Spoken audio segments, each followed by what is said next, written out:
What's good, everybody, man? We back once again, man. Back for Free Smoke Saturday, even though it's a little somber Free Smoke Saturday with everything going out in the world with sea viruses and earthquakes and just all types of crazy stuff going on in the country. But we here to give you that sports talk that you need, man, to soothe your mind, to get your mind off of some of the things that's going on, man. So we back in the building, man. It's DSA above the rim. Free Smoke Saturday is in session. Man, I got everybody in the building with me. We got Pistons Post in the building. What's good? How you doing? What it do, bro? Man, we got Detroit Drew, man, the master of jokesters, man. Mr. Drew Weiser in the building. What's good? It's not 5 o'clock yet, but it's Saturday, Free Smoke Saturday, so I'm gonna crack me open a cold one. All right, that's what I'm talking about, man. And we got Mr. Bravo Mo in the building. What's good? What's good? What's good? What's good, everyone? All right, man. So it's been a lot of stuff going on with the NBA, and shout out to everybody in the chat. Drew, you want to do likes and shout out anybody in the chat right now? Because I know we still got people coming in, man. Yeah, you guys want to be sure to check out the description. All the links to DSA members are in there as well. You're gonna want to follow. We call him Pistons Post because he's the man with 1,000 names. He changes it every week to try to confuse us. But go follow him on Twitter at Seku's Got Next. He's also got a YouTube channel as well, so go follow him and go support Bravo, man. Bravo, I know you've probably been packed busy, so you guys are gonna want to show these guys some love today. But I see Kyle Webb and Marvin Tolbert are the only ones who commented in the chat so far. So don't be shy. Come in here, talk with us.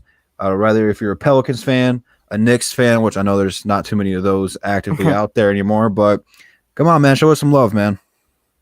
So it's been hard without not just the NBA, but without all sports. But this is the time where the NBA is supposed to be at its height. So my question to the whole panel is: how has no NBA games affected you personally, or maybe what you seeing that it's affected other people? Man, we gonna start with Pistons Post. Uh, well, me personally, it's kind of been like hell. No NBA, like no. I mean, nothing really to watch except for Netflix, and I've watched all of Netflix. But I was gonna start trying to watch the MLB this year because I don't know, my whole family is really into MLB, and I kind of don't watch it at all. So I was gonna start watching the MLB, and of course, I was super excited for the playoffs, but now we have to wait for that.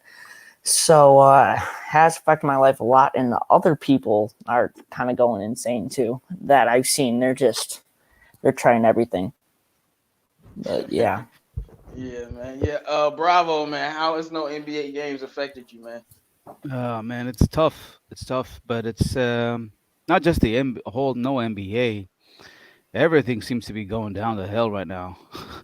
um, a lot of stuff going on in the with the thing going on in the world. So it's not just the NBA. So I mean, it's just.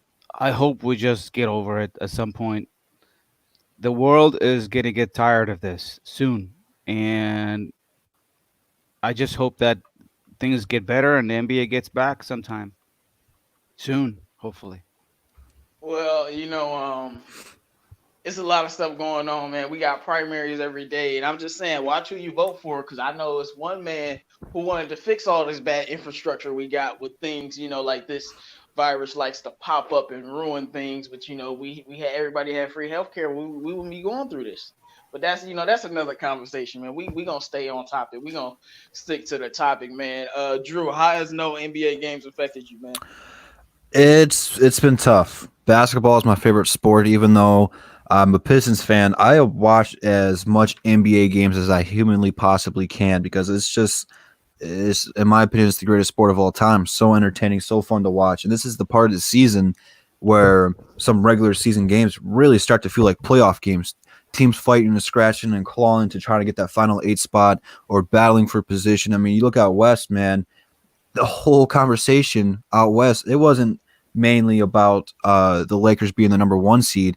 It was who are the Lakers going to play the first round? If it's the Grizzlies, the Pelicans, the Trailblazers, can San Antonio keep their playoff streak alive? I mean, there was just so much hanging on this last little bit of the season out west. And then if you want to go back to the Pistons, who's Christian Wood going to dunk on next? What's Dwayne Casey going to say? Can Sekou bounce back? And how long is Luke Kennard going to be out? It's just like we had all these storylines and videos that we could have talked about or on here.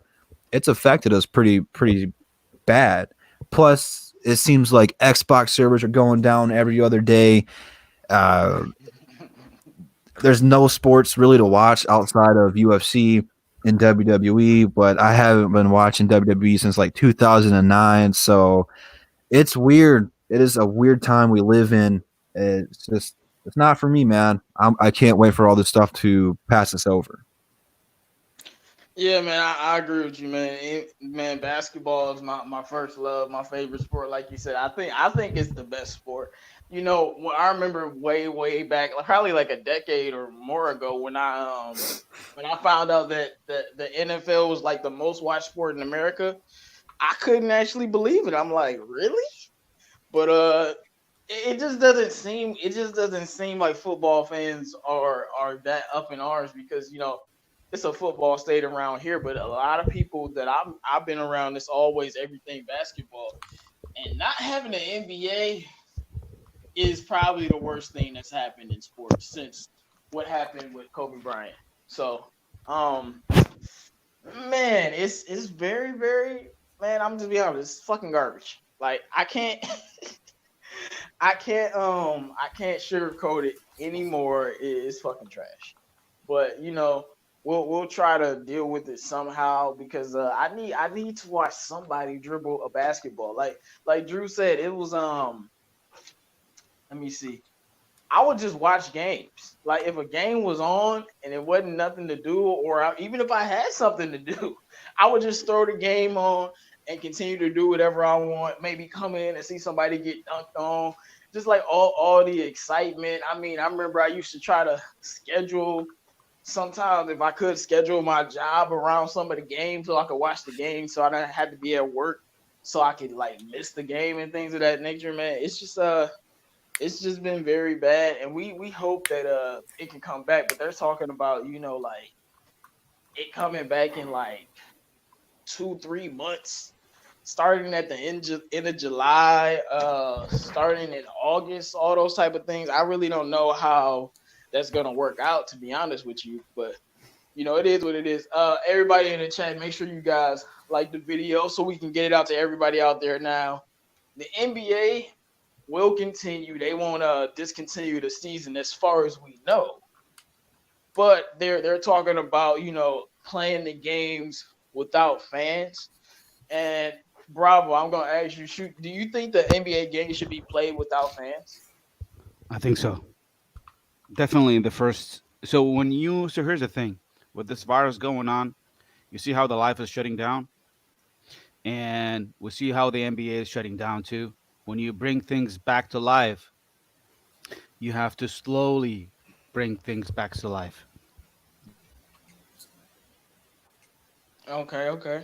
Um, So that's what I could see that people playing with no fans and sometimes even no certain team members, maybe sometimes playing as much as low if you can. yeah, I think they're talking about like having it where like everyone is gonna get tested before the game. Obviously, it's no fans, and then if you pass the test, I would guess then pass the test, you are accepted. You can play ball. Like it's just like something like that. Like that's just how I really don't like playing without fans because like man, you need somebody watching you, man. Even when it's street ball, man, you be hooping for the grandma on the porch, man. Like it's just like you need somebody watching you. Obviously, we know why they wouldn't have fans in the first place, but it's just something that's like it just sucks the life out of it, and then it just turns into more of an open gym. So I could see how that could work in their favor in a little bit, but it's about like ticket sales and revenue and TV contracts. It's a lot of stuff that's going into this. But Pistons Post, man, should the NBA games be played without fans? Uh, they should. Do I want them to? Absolutely not. I mean, none of us do. It like you said, it sucks the life out of the whole NBA thing. You don't want to hit a buzzer beater with 0.1 seconds left from half court and have absolute crickets. I mean, what fun is that? And like, yes, you have to be playing for somebody, like you said. Like, it's different when nobody's watching you compared to when somebody is. I mean, but they should, but no one definitely wants them to. It's a horrible thing, but it has to happen. Well, but see, my main issue is it want the TV contracts. Because if you're not gonna play without fans, some of the revenue for NBA, most of it comes from the TV contracts, but it comes from the fans. And the way I feel is, if you're not gonna have fans, excuse me, if you're not gonna have fans in there, yeah, man, I'm out here, man. Free Smoke Saturday. You're not gonna have fans in there, then you at least should have the TV contracts because I don't know what the numbers are, but if you have any game nationally televised, man, is the ratings are gonna be crazy. Especially like the NBA hiatus is might be a good thing to reboost the brand, and I know they don't want to compete with like other people, other organizations like the MLB, hockey or whatever. But I mean, the ratings would be crazy. So but it's a lot of stuff that goes into those contracts. That's why like playing with out the fans plays in that too, because it might keep them from getting certain contracts, and you won't see certain games. But Drew, what do you think about this, man? Well, they have an opportunity here to do something different. I think that it's kind of too late for them to do this with as many players have been affected. I think they just said Marcus Smart's been tested positive. Kevin Durant with like three other Brooklyn Nets have tested positive. I think someone from Denver tested positive for it. Christian Wood did. I mean, the list keeps growing and growing. I think it's a little bit too late for them to start doing that. But if they did Doing what? playing games right now, No, I'm not with talking about right now. oh well, if they come back to start playing games and they do it with no fans, it would be interesting because you would hear a lot of player talk. I would have some people mic'd up. You might have to have the Area 21 cuss button because every time they get fouled, it's not very family friendly TV kind of stuff. But dude, it would be so fun to listen to people call plays, hear coaches yelling at people, and huddle or not huddles. They don't call them huddles, but when they go to a timeout, he's got their little clipboard and he's drawing plays and stuff. It would be very cool to hear some of that. Yeah. Or if you mic'd up some of the refs and hear why they call fouls and what they actually say all the time, it'd be pretty cool. It'd be different. It would definitely be different. But I think there's something that it'd kind of draw a different element to the game. It'd be like watching people play at Rucker Park, but on a NBA court, kind of a deal. 5-on-5, you get to hear all the sneakers screeching, and dude, it'd be interesting. It'd be a different viewing pleasure. I'd kind of want to see how it would carry over and how people would actually like it. But I'd rather have basketball than no basketball at all. Well, look, it gotta be some fans there. I don't care if you pick 50 fans, you spread them out all throughout the arena so they can't touch each other and they get screen tested or something. It has to be somebody in there because I just need. Can I get 4 fans, 5 fans screaming? Yeah, let's go! Oh, he just crossed you over. Oh, you just got dunked on, bro. Like because maybe you can hear them more. And I know about the nuances with the game and being able to hear everything that's going on. Like Patrick Beverly mic'd up need to be a new segment if they do this junk without games because I need to hear everything that he's saying. But it's a lot of players like that, and then some of the quiet players that you never know. Maybe Brandon Ingram always talking shit on the court, but we don't know. But like you mic him up, then you find out, maybe Christian Wood really be talking greasy, but how will we know? And prayers up for Christian Wood, by the way. But I find it funny that a lot of these players that had a virus, they don't have any symptoms, and it's just a little bit weird with that, and it lets me they still don't really know what's going on with that because like when you look at it, you have it, but you don't have the symptoms, and then 2 weeks pass because that's the little time frame, and you still don't have the symptoms. Then do you even really have virus? It's just a lot of confusion going on with that.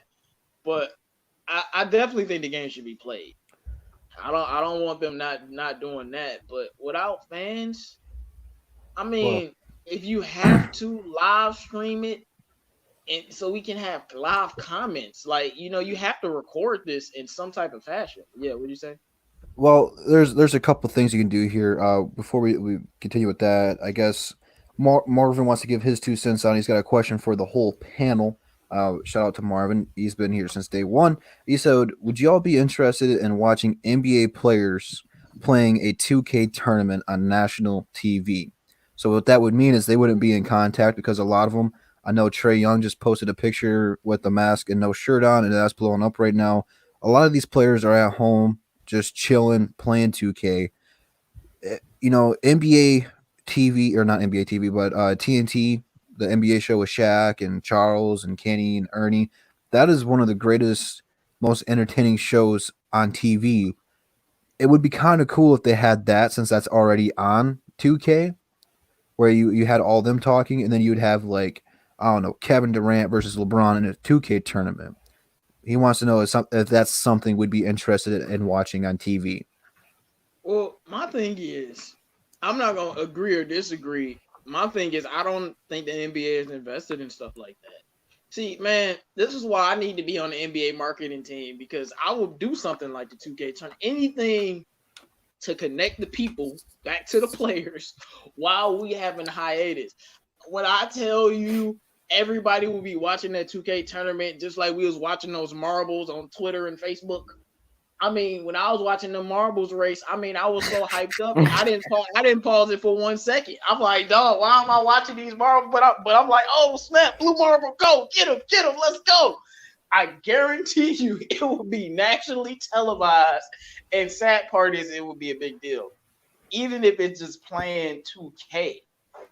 You know, because I know everybody's into that, but that's a good idea. But I don't think the NBA would invest their revenue in something like that. What they should, sometimes they don't have the right people up top, the right people to give you ideas. Because right now the NBA is basically dead in the water, like the fish flopping, and they haven't done anything to try to boost the NBA going through these trying times. And you just have to think of innovative ideas to keep the fans and the people connected.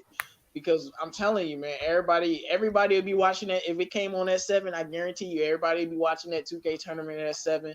We'll see who wins, and it'd be fun because it'd probably be like the worst player ever, like Jared Dudley. He'd probably win. Everybody be like, I can't believe Jared Dudley run a 2K tournament. Then they'd be like, ain't no way he could do that in real life. That's why he playing 2K all the time. So, it's just a lot of stuff, man. But we got D-Map Zoom in the building, man. What's good? Make sure you guys like the video, man. We're gonna continue, but like Bravo, what do you think about that though? You think that would be something interesting? You mean you have a player playing 2K?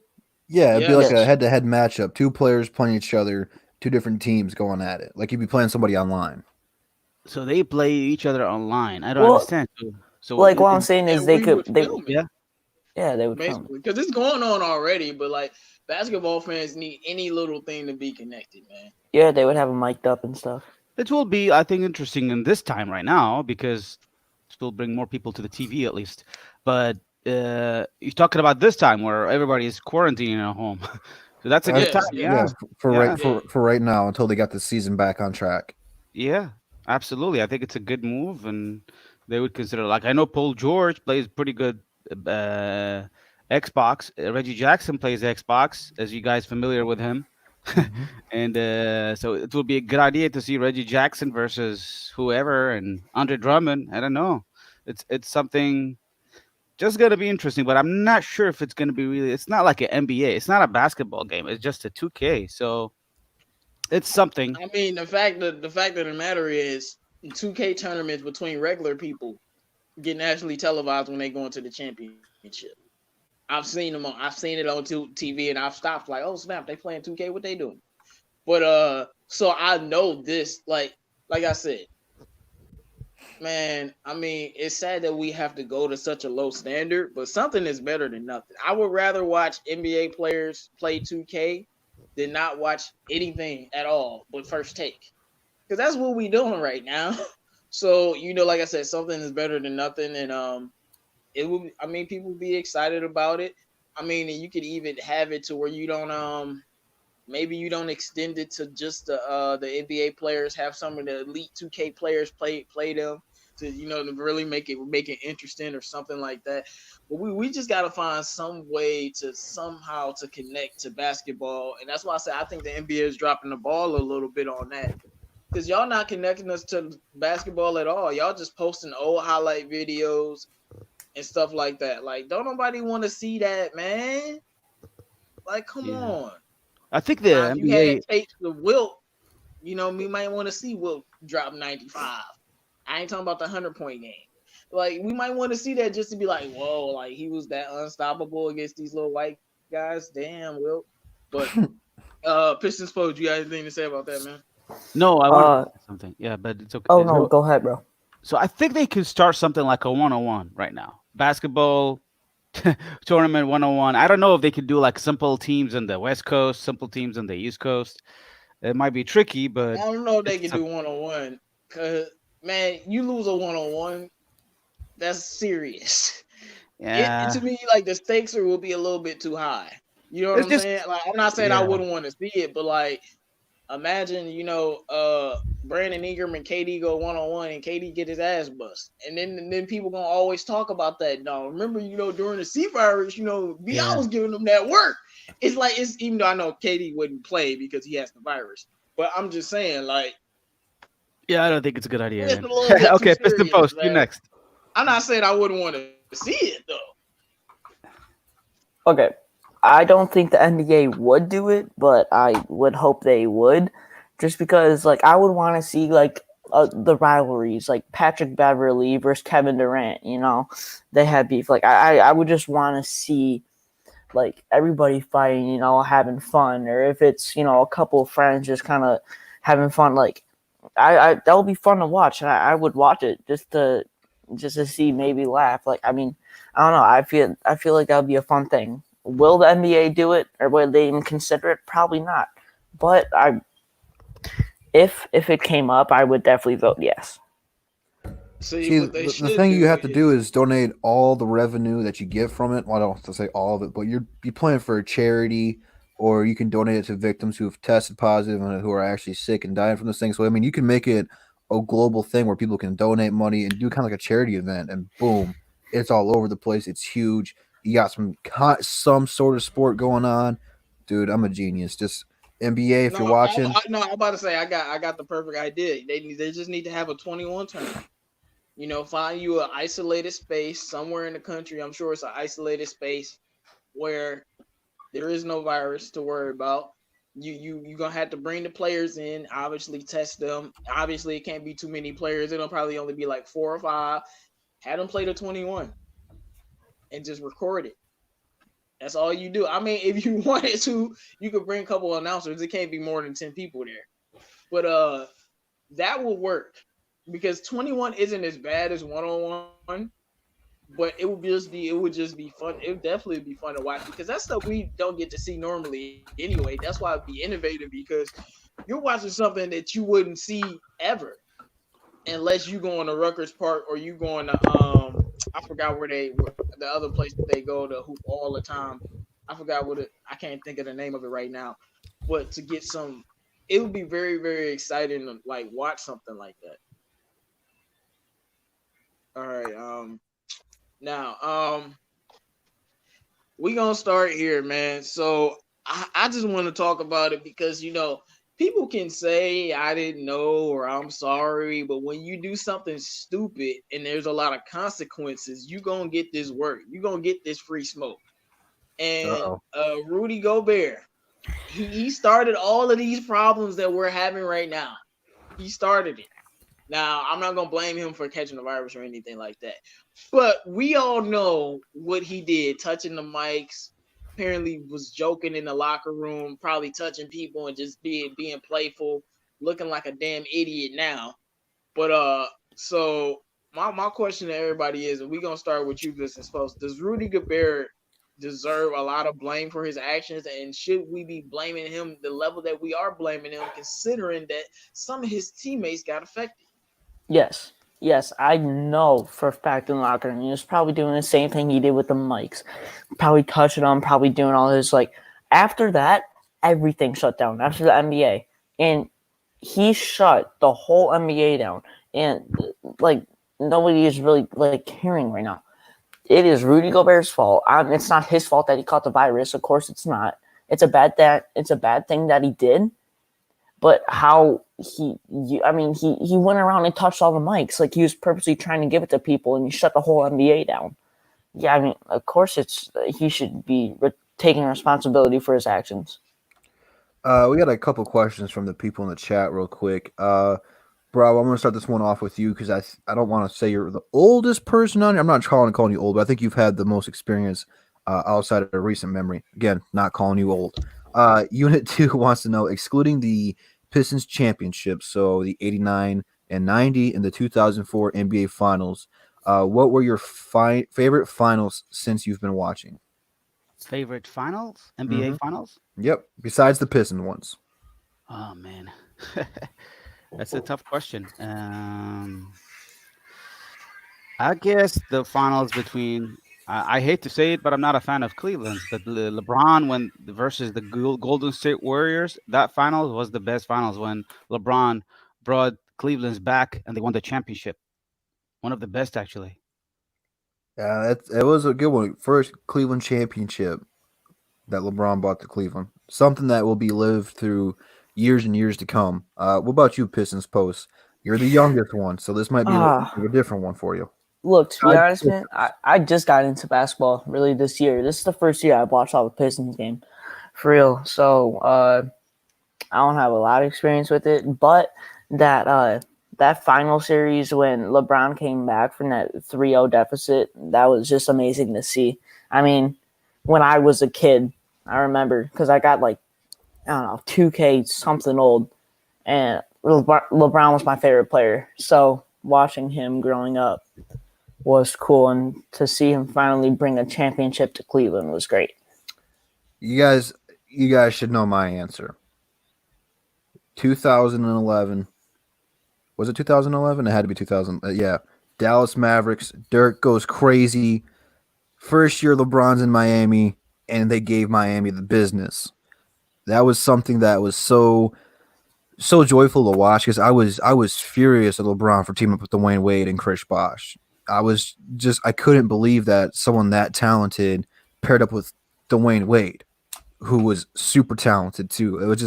It was insane to me. So to watch a Dallas Mavericks team that wasn't even remotely close to being as all-star talented as that team, who a lot of people thought they would get swept, to see them play as a team, Dirk go crazy, and to beat them, dude, it's so fun to watch because for those of you guys who don't know, Dallas is my second team. But what about you, JMO? Excluding the Pistons, what was your favorite finals? Well, it's hard to say what was my favorite finals because it's been so many, but I'm gonna talk about the one you were just talking about, but for completely different reasons. First of all, let's not act like Boston wasn't a super team. Can we stop doing this? No, they were, You know, but they were a KG, super Paul team. Pierce, Ray Allen, they weren't LeBron and Dwayne Wade. Yeah. Like, they were good. KG, Paul Pierce, Ray Allen, Rajon Rondo, Kendrick Perkins, Michael Petrus. Bro, they were squatted up. Like, I don't care what you say. Like, he stays in Cleveland, he's gonna lose to them continually. But mine just for different reasons. Dirk Nowitzki at that time, besides my Pistons homers guys that I love, Dirk Nowitzki is my favorite player in the league besides Kobe, of course. I'm not even counting Kobe because he's my favorite player in any sport. But Dirk Nowitzki, I am one of the biggest Dirk Nowitzki fans ever. Look, I was such a fan of Dirk Nowitzki that until I didn't know LeBron even choked. I just thought they was getting their ass whooped. I'm being honest. I'm just because I was rooting for the Mavericks, not because I hated LeBron or any of that. I was like, I need Dirk to get this chip. Like, I'm telling you, I was a huge Dirk. I still am, but I'm huge Dirk Nowitzki fan. Like I didn't know that LeBron choked until I watched the media like a week later. I'm like, oh, he did. I'm like, I wasn't even paying attention. I was just paying attention. Dirk one leg fade away, busting your ass. That's what I was looking at. Mhm. But and then no, but the Mavericks had a squad. I mean, that's one of the squads that I feel like they don't get credit for how good they were. It reminds me of when Kobe and Shaq lost to the Pistons. I mean, it was Kobe and Shaq, Bron and D Wade, and they lost to this other team that was squatted up, and nobody expected them to lose. Because I don't tell man, with the shit that people was talking about the '04 Pistons before we whooped the Lakers, man, they was talking crazy. They was talking crazier than Miami versus the Mavericks. But I love that series, man. Like that was a very, very good series. And the only other series that I will mention is obviously the team I hate the most, the Celtics, losing to the Lakers, man. It was nothing sweeter than watching the Lakers beat the Celtics. I mean, nothing sweeter but us Pistons winning the championship. And to me, man, that was a really, really tough series. And it was a series that was about, more. It was more about the teams than just like superstars. Usually a superstar have a Herculean effort or something like that. But this was like, both of our teams have stars and superstars, but it's gonna take more than that. It's gonna take everybody. It's gonna take every loose ball. It's gonna take all the gritty. The defense was amazing. It was scrappy. It was just a tough, tough series, man. I don't think we've seen a series like that. You have to go back to stuff like the '04 Pistons and things of that, or when Miami won it the first time, beating Dallas again, which I was very, very upset about at the time because they whooped Dallas ass. I was mad, but yeah, that's definitely that definitely matters. But with Rudy Gobert, man, I already don't like Rudy Gobert. I've already been saying he's the most overrated player in the NFL. First of all, NFL. I mean NBA. I'm Come on, so mad. come I'm on, so Jimbo. mad. It's I'm Free switching Smoke sports. Saturday, bro. We can't let you slip. Man, I'm so mad. I'm switching sports, bro. I was literally about to snap on. Yeah, I'm glad I said. I'm so glad I said NFL because I was about to go in on Rudy. Now I'm calmed down a little bit. Take a deep breath. I was about to go in. Rudy was about to. Hey, I just say Rudy. Rudy, you lucky. All right, now that I calmed down, um, I already didn't like him. Already thought he was the most overrated player in the NBA. And that's because how is he a defensive player of the year? Like what you won a defensive player of the year because you are a rim protector. You can't guard people on the perimeter and you're not good offensively. So basically you a watered down version of Dwight Howard and Joakim Noah is what you're telling me. Yeah. And Joakim Noah and Dwight Howard could switch on, I won't say guards, but they could switch on forwards and some shooting guards and guard them, especially Dwight. Man, Dwight, don't get us started how dominant he was. It wasn't like Rudy Gobert was like Dwight blocking shots and like literally clamping people. He was just like, look, I'm gonna sit here in the paint and I'm gonna put my hands up. Yeah. I think he has like I discredit his defensive player of the year more than when Marc Gasol won it over LeBron. Because even though he won it over LeBron and he shouldn't have, Marc Gasol was fucking great at defense that year. Like, even though it was a clear, oh my gosh, one of the biggest snubs ever, he still was a great defensive player. And I think he's vastly overrated. Now, back to him being overrated. Like, he shouldn't even been an all-star. How you an all-star averaging 12 points a game, bro? Yeah. Like, bruh, how you an all-star, you averaging 12, and does he average double-digit rebounds or no? Because he averaging 12 and 10? I can pull it up real quick. He better be averaging 10. If he's 7'2", whatever he is, and he doesn't average 10 rebounds. No, man, I'm just saying, like, go look that up for a second. I'll talk to the people in the chat. Noble Sports in the building was good. Devin 99 and Benjamin Foe in the building was good. Make sure you guys like that video so we can get this out to everybody out there, man. Yes, sir. This year, he's averaged 13.7 boards a game. So you averaging 12 and 13. He's averaging 15.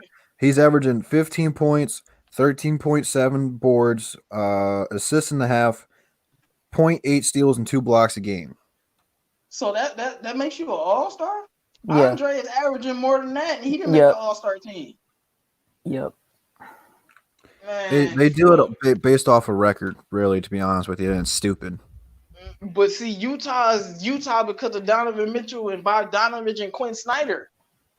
Mhm. But it is what it is, man.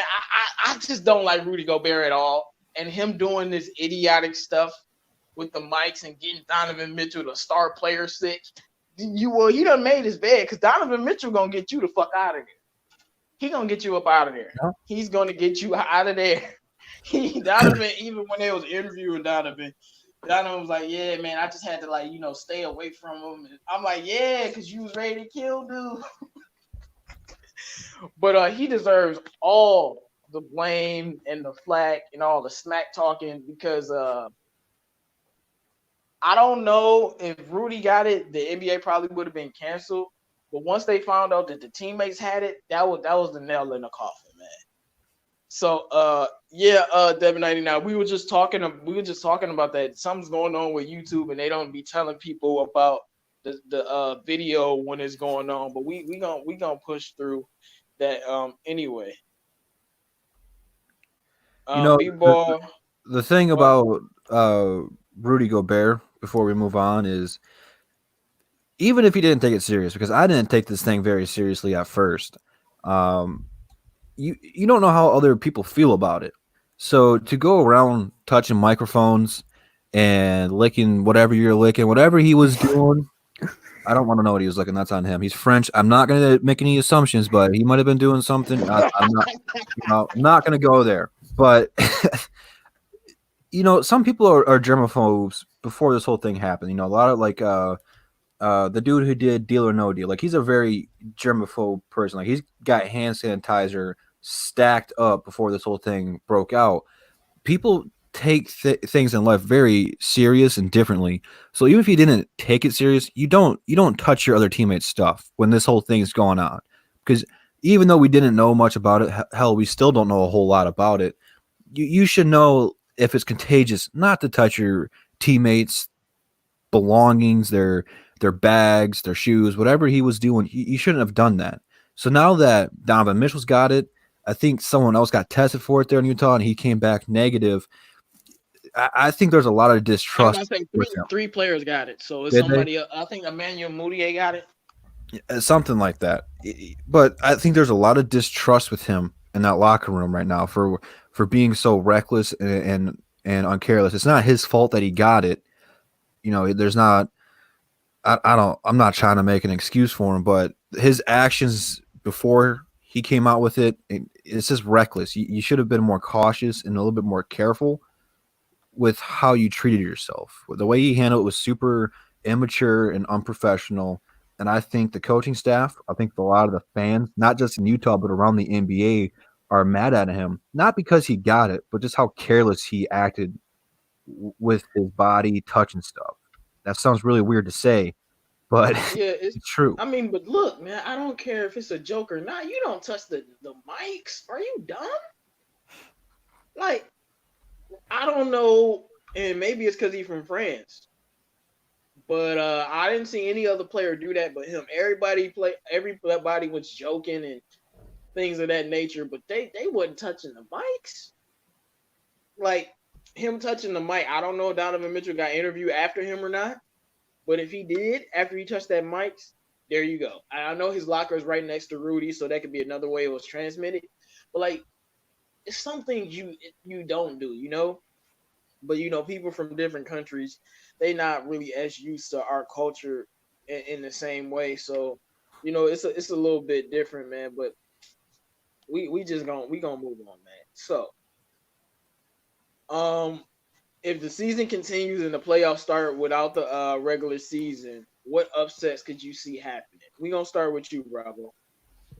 If the season continues without regular season, what is that again? If the season ends right now, that's what you mean? Yeah, and they just start the playoffs. What impacts? No, what upsets? Upsets. So right now, Yeah, Lakers if playing they Memphis. just start like a month, because it ain't gonna be right now. like a month and a half. They just started the season, no regular season, no nothing. Yeah, so What you start the just some playoffs. teams is gonna get yeah, some teams is gonna get upset. What upsets could you see happening? Yeah, I mean, I can see a lot of people, a lot of players getting behind in shape. They're not really. I don't know if they're training in a good level right now because it's just a mess. So with the isolation and everybody's staying at home. So if you think about it, I don't know how the season will get back, and I actually think if it happens, you can see a lot of weaker teams going up to the finals. You'd be surprised. So, I mean, I can Like what see, team? huh? No, I said what teams. I mean, I can see. I don't know. I can see the Raptors going to the finals, winning it again. Why not? I mean, I can see the Raptors winning it again. I mean, already putting them ahead, and I think it's an upset if they reach the finals and win it. Because you're looking at Philly, they're already like 3 Philly staff members are already infected, and you can see the players maybe getting out of the game. So if this you're talking about playing against other opponents with some of their players are down because of the thing, because of the virus. So you could see teams winning just because the other team is not complete, and you can see team reaching the final for no reason sometimes. So it's really the options are wide open. You can even put team like I don't think you can put the Jazz anywhere after the first round, but because they're already done with their players. But you could put teams like who are not infected, like maybe the Toronto Raptors. I had a lot of players got tested negative, so which is a good for them. Maybe you could put them in the final. Okay, okay. Pistons post. What about you? Okay, this kind of crazy one, but hypothetically, if the NBA comes back in 2 to 3 months, hypothetically, Kevin Durant and Kyrie Irving might be healthy together. That's all I'm saying. So if it does come back in 2 3 months, if it's that long of a period, Kevin Durant and Kyrie might be playing together. So that might upset, uh, which would be the Raptors right now because the Nets are in 7 seed. But I would say that would be for the Eastern Conference, and from the Western Conference, it would be the Nuggets versus the Rockets, and I think the Rockets could maybe pull it off by 1 or 2 games. Well, I don't know if that would have been an upset normally, but by record, yes. Um, Drew, man. No, before you go, because I'm gonna take your team, man. I'm going with the Mavericks. I think they're 7 right now, and the Clippers are 2. Can somebody look up the standings, man? Can I we? got No, you. I got right here. What you want? Oh, I just want to Where add the a Mavericks comment. at? Just want to add a comment in here. Just because of a player get infected, it does not mean they are 100% clear to play. The virus can be also serious in young age group. I'm telling you, I'm not trying to scare people off, but this is not a flu. I mean, no, no. I mean, no, but you're right. And then the one thing is, but this is the thing about the virus. There have been some cases of some like people getting it and then they lose it out, like for lack of a better term. Not saying that happens overnight, but you once you get the virus, you can become cured of the virus as it go works out your system. I don't know the time frame or any of that, but there are some cases of people, especially in the U.S., that have been like cured after they've been diagnosed. So obviously, those players would have to be cured. And I mean, I don't even know if that would be enough, but it is what it is. So yeah, the Mavericks are at 7, Clippers are at 2. Now I know what the Clippers have done to them in the regular season, but I can see Luka Magic going all the way to the chip. Luka Magic. And the reason why I say that is now every player needs conditioning, but a player like Luka doesn't really he's not a physical contact player. He's not a player like that. I feel like Luka could just play. Like I feel like I mean, as long as his diet isn't like he's gaining 30 pounds, I'm telling you, I feel like Luka come right off the couch in a month or two, just be smooth like he always is. Because some players are just like special like that, but like other players need more rhythm. Like I know he's not in the playoffs, but like Steph Curry, to me he would need more rhythm. KD and Kyrie, he would need more rhythm. LeBron, he was really hot. He would have needed more rhythm to get started back up. Somebody like Giannis, I don't think he really needs rhythm because all he got to do is take 3 steps and dunk on you. Like that's not gonna be hard. But like a player like Luca, I could see the Mavericks having a big upset and making it at least to the Western Conference Finals, man. And it will be very, very interesting to see. In the East, um, I don't like this team. I'm gonna just be honest, but I could see Philly making some noise. I mean, it would be Hmm. funny about Yep. if it happened, but I could see Philly making some noise Yep. and like going to the Eastern Conference Finals and playing Hmm. the Bucks. Because Hmm. I don't care what happened. I don't see the Bucks losing to nobody. Like only team that I think could probably beat them is like Miami, but I'm taking the Bucks at least to the Eastern Conference Finals, and well, I think they going to the finals, but at least the Eastern Conference Finals. I could see Philly going right, beating whoever they got to beat as long as they don't match up with the Bucks. Um, and I could see them making it. Like Hmm. really, and you know who knows? They might even win the East. You never know. 100%. But as much as I don't like Philly, man, it's just about getting hot at the right time. If they get hot during one playoff series, then come another playoff series, all of a sudden they in the Eastern Conference Finals. So Well, look at it's that matchup possible right for now. them to They'd be win. playing Boston, Philly versus Boston. That's a big storyline right there. And I can see them beating Boston. Like I they don't think have so a too because ceiling. I think Boston needs time to build more chemistry, and I think a lot of their guys need to get, like you said, their rhythm. So I like with you. I think Philly can pull that upset off, man. Hmm. I mean, right now we can't Yeah, judge this off of and anything because we'd be starting over. right. And but if they beat Boston, they probably face Milwaukee in the second round unless the Mm. Nets or the Magic get an upset. But I definitely can see them upsetting Boston because like I said, Boston don't have it. They center is 6'8" Daniel Tice. Joel Embiid is gonna destroy him. Now I Hmm. know what they did to Boston before, but that's back when you had Scary Terry and you had a lot of chemistry. And I know Jason Tatum and Jalen Brown's gonna ball out, but I'm gonna put Ben Simmons on Jason Tatum. That's gonna keep him from going averaging 30 because like, I feel like he need to average 30 for them to win that series.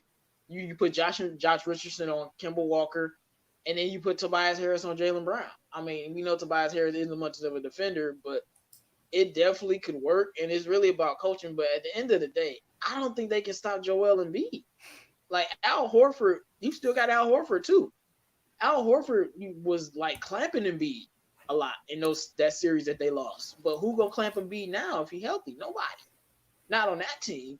So that definitely could be a potential upset, man. So Drew, man, what do you think, man? Well, like I said, man, we're hitting the reset button if they jump straight in to the playoffs. Let's start with the East since I have the East pulled up right here. Milwaukee and the Orlando Magic. A lot of people wished, or I guess said last year, that they wished the Pistons and the Magic would have flip flopped because we would have been playing Toronto and Orlando would have been playing Milwaukee. And I think I that stand by that. I don't care what they did. I stand by that. yeah. We So had their number. I don't and care. they think that Orlando matches up better with Milwaukee anyway, so it would have been a little bit more competitive. We don't know what to expect. We don't know how rusty. Like I don't like you said, we don't have to worry about Giannis. Giannis is come out there, he's gonna play well, but you gotta look at the role players and the second options with these teams. Is Milwaukee's going to need Chris Middleton to step up in the playoffs. It can't just be Giannis because they're going to triple team and double team Giannis almost every single possession. How rusty is Chris Middleton going to be?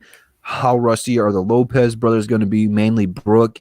You got to kind of take some of that consideration in here. But right now, any team can upset anybody. And you look at Brooklyn with this time off, Kyrie, KD get more time to rest up. I don't think KD, even if they jump straight into the playoffs, we'll have to worry about all that. They did shut down Kyrie for the remainder of the year, but with this extra time off, anything could happen. Recovery time could go up. It is just up in air right now. The Well, Heat. I want to say they're talking about the latest it could start is in August. So that, and I don't think Katie will be healthy, but that puts it into play because now you talking August and it's March. Mm-hmm. Like you said, anything could happen with that. You look at Miami and Indiana playing. I mean, that was going to be a good series regardless. But how well is Jimmy Butler and Victor Oladipo going to be coming right off the rip? I mean, that one's kind of just like a toss up series anyway. But I'm sure they'd give them about 2 weeks to kind of get back in shape and get like some practices going on. You have to. You can't just jump straight back into it. There'd be so many injuries and just like missed shots. It'd be kind of boring to be honest with you. So I mean, in the East, I still think Milwaukee's the favorite. I think it helps Toronto having pretty much the same team, just minus Kawhi. They got the chemistry already. A lot of people aren't talking about them to win the East, but outside of Milwaukee, they're still the scariest team. But out west this is where things really get interesting. You don't know what's going to happen regardless. Any team right there, 1 through 7, are above 500 by I don't know what 13 games at least. That's impressive. I mean, you look at Dallas. They're 40-27, and they are the 7th seed. That's crazy. They almost That's have a ridiculous. 60% win percentage. That's insane. And then the 8th seed Memphis Grizzlies are only a game below 500. You look at these things, man. Any of those teams can beat any 1 through 7 can beat anybody right there. So I mean, this is where playoff gets fun right here because you don't know what's going to happen. But with this long hiatus, who's going to be rusty? Who's going to come back ready and rejuvenated? You don't know. So I mean, anyone could get upset. Well, that's why I picked the Mavericks Yeah, I mean, right now they'd go against the because the Clippers. Clippers already got chemistry issues, and then you add this. See, I figured you would have gone Houston because Houston would have to play Denver, and I'm not big on Denver. No, but see, I already told you I have the utmost confidence in Houston already.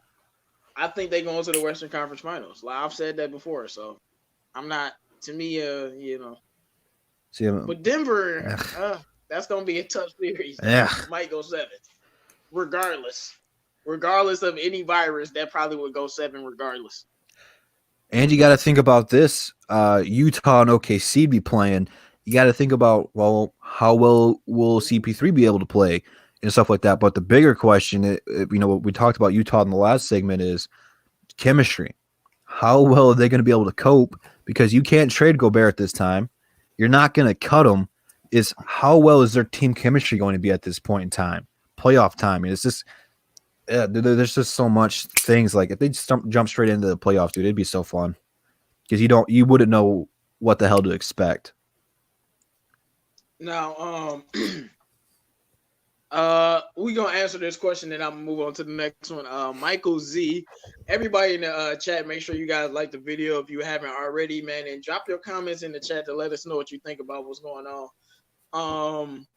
I'm gonna answer both of these questions. What is the biggest sleeper team in the NBA? Well, I think it's the Mavericks, man. I mean, I can see them winning the chip, because it's some teams that like they can sneak up on people. And I don't even like Luka Doncic. Like if I'm telling you my personal like of flat, I don't like Luka. He's amazing, but I'm not a Luka guy. But I can see that team because to me they're very tightly well knit. They're really under the radar. They upset the Clippers. I know what I just said about the Rockets, but maybe they face the Rockets or OKC in the second round. They can beat them. And now you facing the Lakers. Can they beat the Lakers? Probably not. But if it gets to a point where there's a game-winning shot on the line, maybe somebody hits the shot. Anybody else got anything to say about that? No, I think Dallas is a good pick. I wish you would stop stealing my answers. Uh, Well, I'm just messing with you, man. Go ahead, Piston Post. What were you gonna say? I got my team for the Eastern Conference.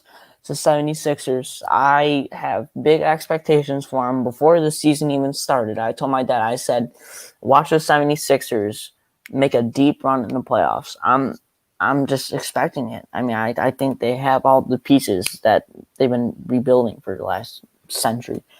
The Thunder in the Western Conference. I think they could upset the Jazz, and then who knows where they can go.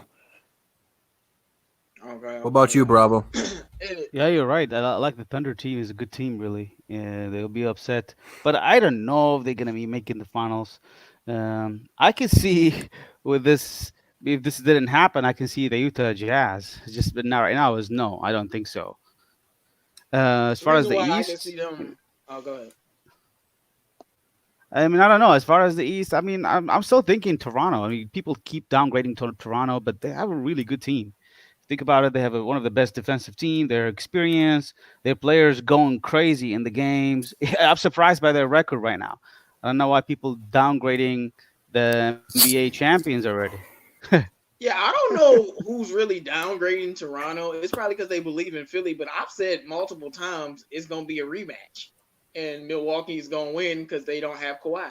Like it's simple as that. Yeah, yeah, I see yeah, Toronto going right. They're like, who's gonna beat Toronto?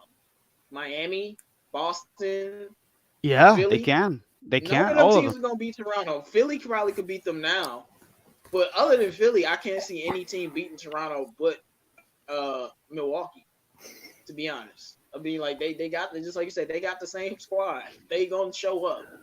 Um, they just needed Kawhi like a couple games, game 7, and I think game 5 against Milwaukee. That's where they really needed Kawhi. So now you're not gonna have that. But Siakam, he look like maybe he'll be a superstar someday. He's definitely a star now. So if he keeps getting better, sky's the limit for him. But all right. So we was just talking about what would happen if the playoffs started now. Best player, Now the Norman Powell.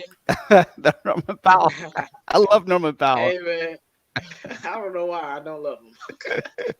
He's one of the But best. He should be an all-star. This guy up here. oh my goodness, stop it. Okay, keep going.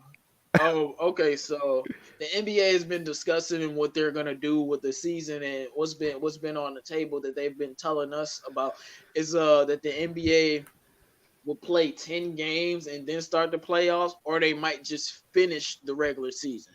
So my question to the whole panel and to the people in the chat is: should the NBA just play like 10? I think it's 19 games left. So should the NBA just play like 8 to 10 games first to get people ready and start the playoffs, or just finish out the little 19 games?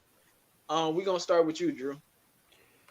I mean, obviously, I don't think that they're going to finish the regular season. I think they'll hop if they're going to bring it back, go straight into the playoffs. But I believe, in my personal thought, I would like them to finish the regular season now. Gives you time to get your players' rhythm and chemistry back together. This is kind of the point in the season where uh, load management become a factor. Probably like LeBron and AD would get a little bit more than some of the other teams. Kawhi would sit out some more games.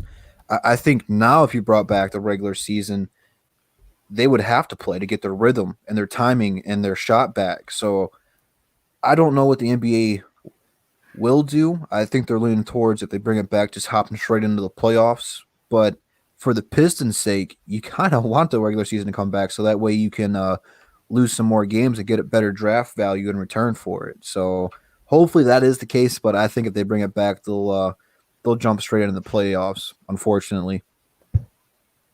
I'm not so sure about that because it's why they had it at 10 games.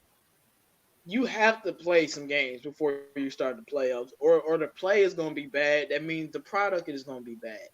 So, regardless of or of its if it's 10 games or they play the full like 19 games, you're gonna have to play some games before you start the playoffs. Because, like I said, man, it's gonna be horrible basketball. Like nobody's gonna want to watch that. And I definitely think that they should play the full regular season out. But Pistons Post, what do you think, man? Uh, well, I think if they're gonna bring it back, why play like in 9 games instead of 19? If you're gonna bring the regular season back, may as well play all of them instead of just like 10 or whatever. But I don't think the NBA would just cut right into the playoffs. I think they would take it back, finish the 19 games or whatever it is left, and then go into playoffs just like normal. But yeah. Well, one reason they could consider doing that is they might not want to compete with the NFL. And let's just say, for example, they miss the NFL window if they play 10 games. But if they play 19, that's an extra 2, maybe 3 weeks. maybe they start to compete. Maybe they don't want to do that. But this is what they brought up, like the commissioners. This is what they're discussing. So obviously they're thinking about it from a money perspective as well. All right, Bravo. What do you think? Should the NBA just play 10 games and start the regular season? Should they just start from the playoffs, or should they finish out the regular season and go to the playoffs in like probably 2 or 3 months? Uh, it's tough. If you ask me, what's the best thing to do? I hate to say it. Cancel everything. Cancel the whole season. Cancel the playoff. Move on to next year, because it's an emergency. You can't really expect people to play again. And even if you if you start out of a playoff immediately, like end up the season right now, that's not fair to some teams. And if you really start the playoffs, you could be talking about conditioning of the players, and so that's another problem. So this is an emergency that never hit the world like this before. I think it's the best thing to just call it off, move on next year. Just the best thing is they can do for the NBA players right now is just keep the conditioning at some point and at home and let them build their body and at least like getting prepared for the next year. That's all I can think of at this point. Maybe be creative by doing some stuff online. I don't think it's gonna be back. I mean, if it's gonna be back, it will be so weird to be back because I don't know what do you expect from middle of the season. It's just isn't this has never hit the world like since 1918, the influenza outbreak, pretty much, or maybe the Spanish flu outbreak.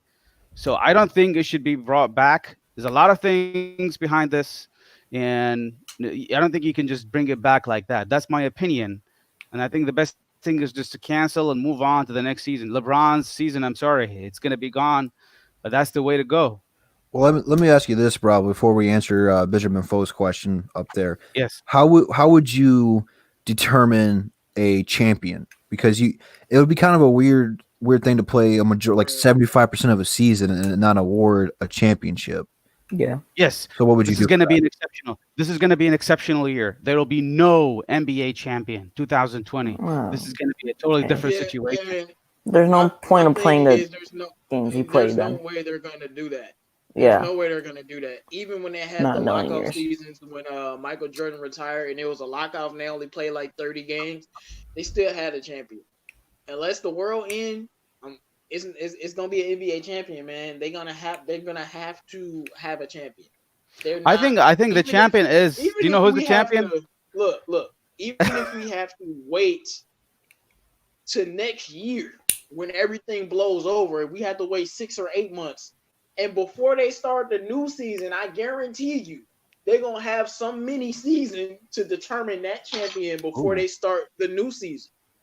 I They're like what gonna I like determine what the Unit champion. Two said. Unit Two said have a tournament like college or short playoff. I'd do like one game elimination just to kind of speed it along. March Madness. Ooh, you don't want to do that. We gonna end up with an Indiana Pacers champion. Hey, You know You what they don't could want to do? do that. that's not a bad idea though, man. I Yeah. mean, if they did that, I would like them to do. Just don't have like the 1 and 2 seeds playing in the first round. Kind of have it like how the NFL is, where the 1 and 2 seed, like before 1 and 2 seeds get the bye, Makes sense. and then have them do it. Don't have Well, that kind of Lakers adds playing to it Memphis, because I mean, even look at though March Madness. How it's very rare, but first week of March Madness, number one's getting upset. Like that adds something, man. If you have the Grizzlies upset the Lakers one game, oh god, dude. Whew. yeah, man, like that would be crazy. That's what I'm saying. We gonna end up with an Indiana Pacers type champion, like. So like we gonna end up with an Orlando Magic type. Like all Orlando got to do is get hot from three, make 23 pointers, and they can win. Like anybody can win one game in the NBA specifically, especially in March Madness. But in the NBA, with the 3 point shot, any team at any time can just make 23s and you can win a game like that. It don't matter who's on the other side of the court. No matter if you got Steph, KD, Clay, and Draymond. We literally saw Cleveland in 2018, 2017, 2018 make like 26 threes to beat Golden State. So it can happen. So that's definitely something to think about. But I definitely think you got to finish the season. Like I said, even if you guys waited till next year after all of the stuff is over, because I do think in about what is it, March? So that's May, June, July. I do think about in August either the world gonna be over or we gonna get rid of the virus. Like, let's Yeah. be real.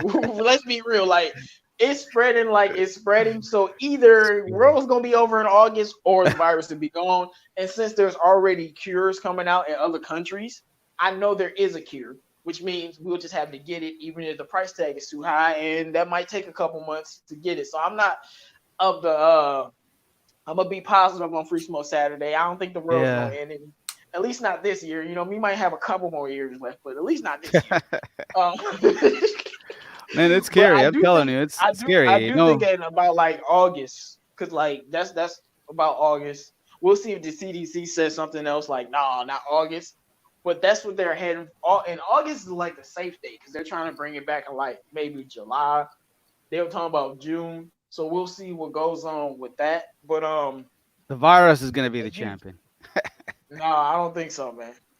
It's the more annoying thing, man. I hate this shit, man. Man, I I'm can't telling even. you, we gonna go to Germany and open up the bag. Like, look, all right, man, we need that cure. Like, stop playing with us.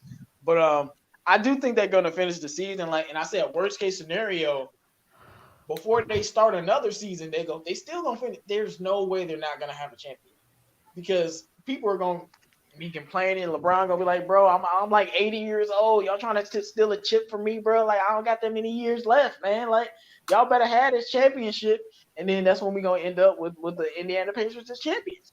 But it is what it is, man. Make sure you guys like the video if you haven't already, and continue to drop your comments. We gonna get to all of the comments, man. So it's a lot of stuff going on, and we don't know what's going on with the season. And since the season is technically over, we got the season-ending awards. There's MVP, there's six man, there's most improved player, there's defensive player of the year. I'm gonna go across the panel, and I want to know who's the MVP, who's the sixth man, who's the most improved player, and who's the defensive player of the year currently, with the season technically ending now. We're gonna start with you, Pistons folks. Oh, wait. Is this the if the season ends today? Who's your MVP? Yes, All right. yes. MVP Giannis. Most improved player Christian Wood. Rookie Okay. Rookie of the year John Morant. Sixth man. That's a hard question.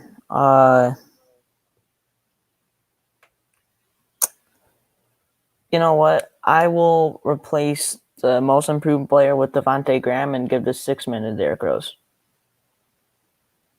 Okay, that's a good most improved player. Bravo. I like what Bisson posted about Kristen Wood. Okay, so NBA MVP. I mean, it has to be Giannis, but in my opinion, I think give it someone new. So I give it to Luka Doncic. Give it to Luka, man. Luka deserves some love. I like Bravo. We can't just have the same NBA MVP, the same thing.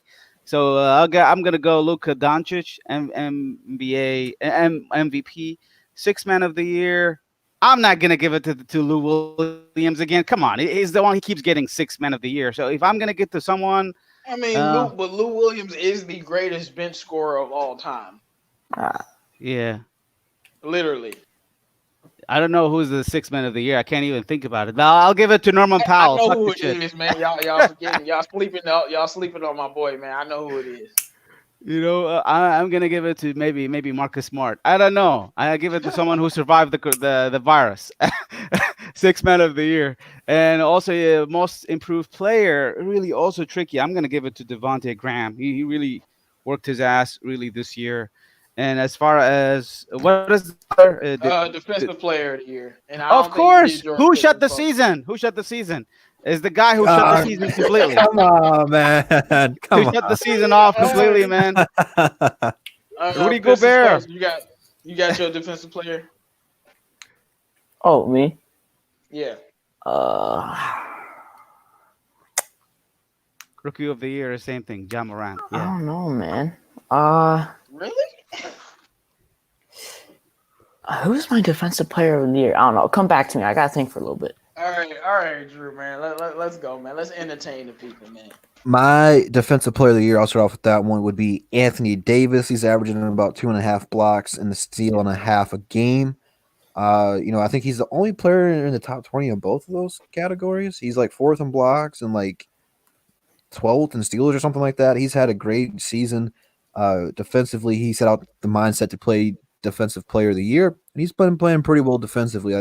That's the toughest one to go with because it's hard not to pick Hassan Whiteside. He's averaging like 3 blocks a game, and he's been playing pretty well this season. A lot of people thought he was going to be done, but he came back and had a pretty strong year.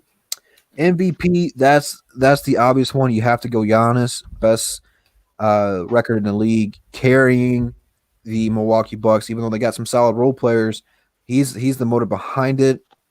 Most improved player, I would like to go out here and say Christian Wood.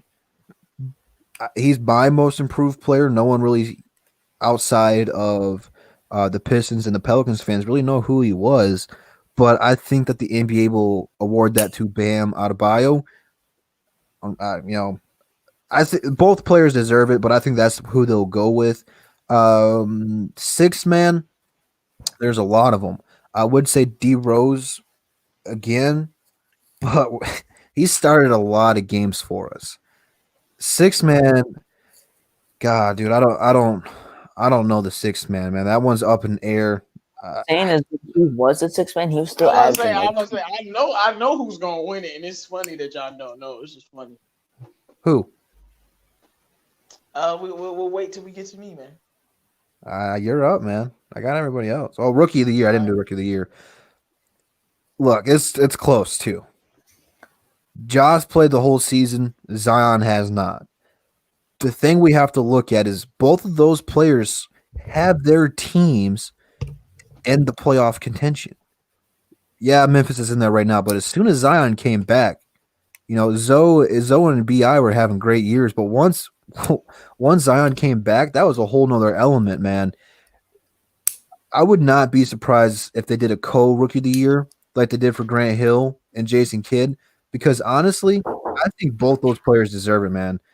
No, I don't think we've seen this kind of level since last year with Luka and Trae Young. I would not be surprised if they did co-rookie of the year because both those guys, in my opinion, deserve it. Well, the only way co-rookie of the years happen is if both players get the same amount of votes. So it wasn't like when Grant Hill and Jay Kidd won, it wasn't like there was a conspiracy. It was just like everybody was voting for Jay Kidd and everybody was voting for Grant Hill. I think that's the only time it's happened, right? Because that's how rare it is. That might not be the only time, but the only time in the last 30, 40 years. Like, it's that rare. And they both equally deserved it. For MVP, I have Giannis, of course, man. 29, 14, and 6? Come on, man. Like, what else does he need to do for y'all to put some respect on his name? Defensive player of the year, I'm going Giannis. I'm not going Anthony Davis for this specific reason. When Zion came into town, Anthony Davis didn't exist. He destroyed that man. He cooked him every way. And the next time they played the Pelicans, AD all of a sudden had an injury, didn't want that Zion smoke. When Zion saw Giannis, what happened? Giannis shut him down, dominated him, held him to 5 of 19, had the worst game of his short career. That's what a real defensive player does. Sixth man of the year. The sixth man of the year, guys, is Dennis Schroeder, man. He's the sixth man of the year. I forgot about him. He's gonna win sixth man of the year. Yeah, I was going to say nobody's thinking about Lil Isn't Alexander Jr. or what is his name? Alexander, isn't he coming off the bench? No. Or is he starting? Because I thought him and CP3 were interchanging. No, Shy starts. Oh. Yeah, what? You didn't think Shai started? Yeah, I'm like, I haven't watched a whole lot of OKC games. Bro, but Shai's like lighting it up in OKC. I know he's having a great year, but I thought he was coming off the bench and doing it. No way. No bro. Way. I mean, Shai was starting when he was playing with the Clippers for us. I didn't know. But, and then what was the last category? We got defensive player of the year, MVP. Oh, rookie of the year. Bro, they both deserve it, and Ja will win it, but Zion the rookie of the year. I don't think it's close. I'm sorry to say it like that. The man is averaging 24 and 7 on like 13 shots. He averaging 24. When the last time a rookie averaged 24? Oh, you got to go back to Michael Jordan when he averaged 27. Like he's averaging 24 and all he doing is dunking on you. Could you imagine a player so good? They don't have to shoot the basketball and you're averaging 24 as a rookie. Giannis don't got to shoot, but he's in year 8 or 7. This man is 19 and don't got to shoot and can dominate. I Yeah, think he's but the rookie of the year. you have to look at it this way though: is if I you would don't have care. played the whole year though, is teams would have adapted and played him differently. Is you want to see how well he would have adapted to that though. He's They only already played what tried that. 19. You can't adapt to him like you can to Giannis because he's 6'6", 300, and he'll just back you down. You can't adapt to that. And if they did, then what you like letting him kick out the Lonzo and JJ Redick? Like what? Like it's not going. That's the thing that makes the Pelicans the perfect team for him. They do double Zion sometimes, but you can't double Zion because everybody on the Pelicans can shoot. So you can't double them unless you want to leave Ingram who's shooting 40%, Redick who's shooting like 42, Lonzo who's shooting 38. Unless you want to leave them open, good luck with that. Because I've seen teams try to double Zion and then he just kicks it out and they get burned. That's why they built even in year 1 they built a perfect little team, but the man averaging 24. And you ain't even calling plays for him. He's just averaging 24 off of effort. 24. Like no other rookies averaged that but Michael Jordan. Ever. Unless you want to go back to whatever Wilt put up. Probably put up 85. But I think it's Zion, even though he didn't play enough games. If you want to give it the job for that, cool. But the best rookie definitely is Zion. You can see what's happening with the team and the way that he boosted the Pelicans. The Pelicans were actually like winning better before he got there. Like now they're like a game above 500. But he definitely has helped them in a lot of ways because there was some games where he was sitting out early on a minutes restriction and they were losing the game because he wasn't in. So it is what it is. But I don't know, man. Coach of the year, GM of the year. Coach of the year, I'm going with Nick Nurse. GM of the year, Sam Presti. Sam Presti is a mastermind, man. Drafted 3 MVPs, and I bet you he's going to draft another one. Watch. You heard it here first. Sam Presti will draft another MVP. I don't know when he's going to do it, but he got like 12 draft picks, really like 8. He going to do it eventually. That dude know what he's doing. Anybody got a GM of the year, coach of the year? I do. Well, coach of the year, Doc Rivers, and GM of the year, Sam Presti. Yeah. My coach of the year is Billy Donovan. I don't think anyone had OKC making the playoffs, and he did just a phenomenal job of doing so. And I don't want to tip to say his name because I'm going to butcher it, but whoever how you pronounce it, Toronto's GM, Masai Ujiri. God bless you. Thank you for saying that. You lose arguably the best two-way player in the league. People are starting to put Giannis in that category now, and you're still the second seed in the East. Holy hell, he knows how to build a team. That team is great offensively and defensively. He deserves a lot of the credit for Toronto. So those are my two. Now, this is not even the topic. This is a side note. I know you were just talking about Giannis being in the category for two-way player. I guess you could talk about AD and Kawhi. But I want to ask you this though, because and I'm not a fan of this team. Y'all know how I feel about them, but is Kawhi really a better two-way player than Klay Thompson? Well, offensively, he's better than Kawhi, I would say. Kawhi really had to bust his tail off to become as good offensively as he had. You know, his trademark was his defense of coming in.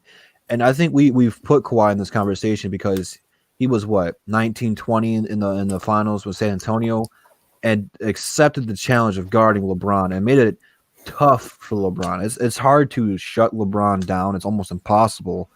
But he was making things tough for LeBron. You know, he's guarding other teams' best players.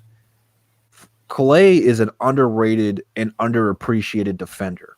You know, people just casuals talk about his shooting ability. Clay is a really, I was really about to good say, I thought defender. everybody knows how good of a No, defender not Clay is. everyone does. Casuals do not talk about it enough.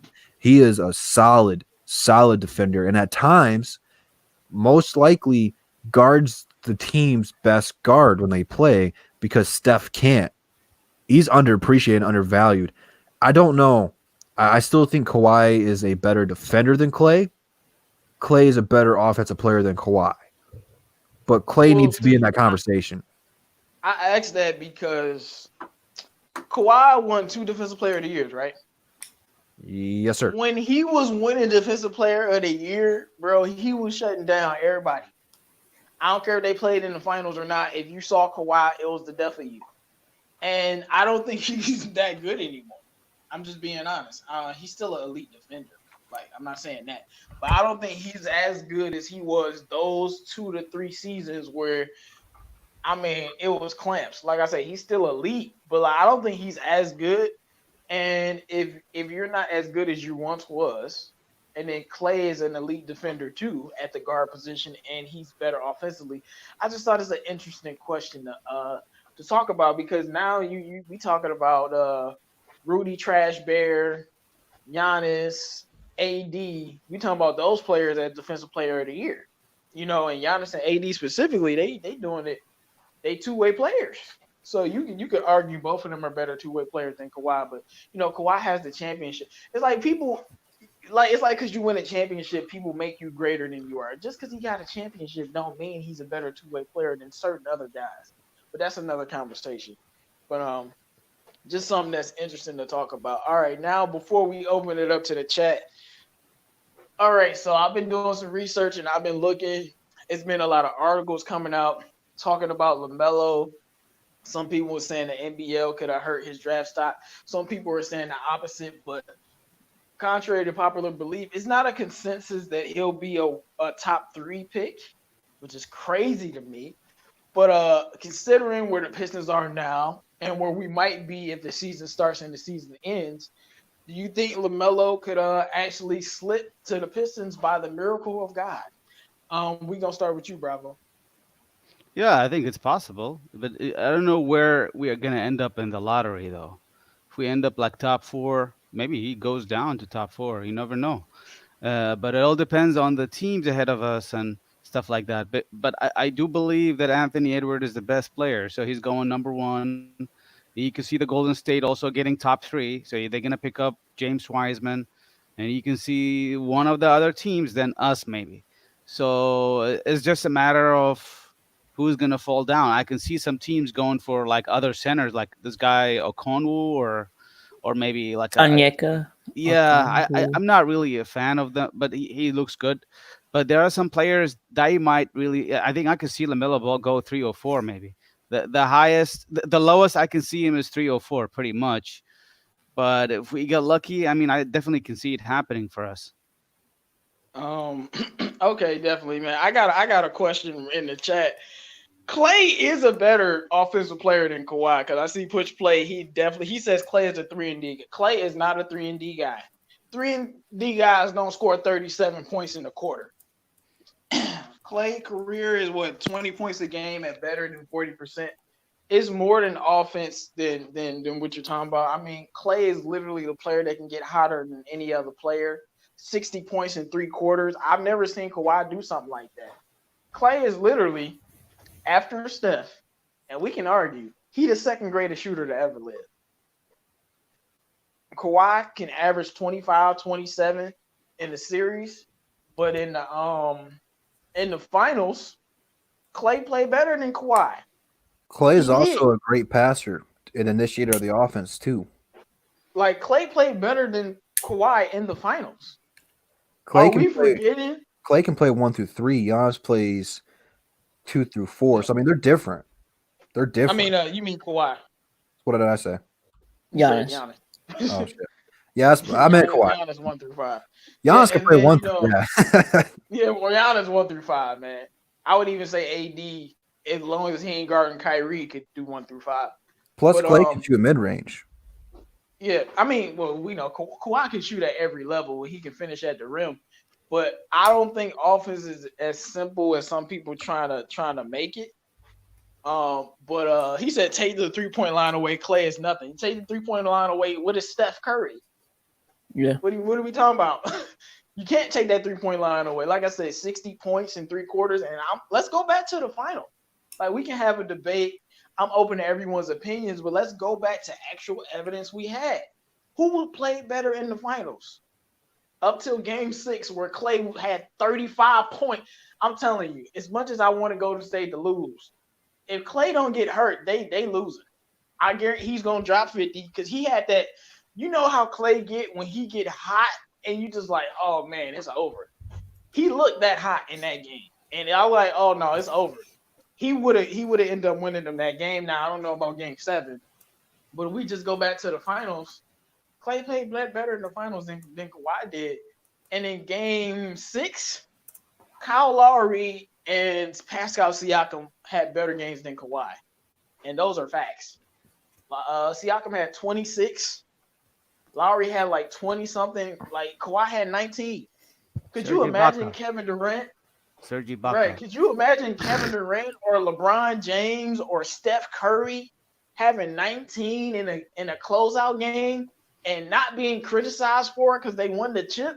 Could you imagine LeBron and KD putting up 19 in a closeout game and not getting but Kawhi gets a pass. I don't know why. I don't know why he gets a pass, but the man had 19 in the closeout game, and Siakam looked like the best player on the floor.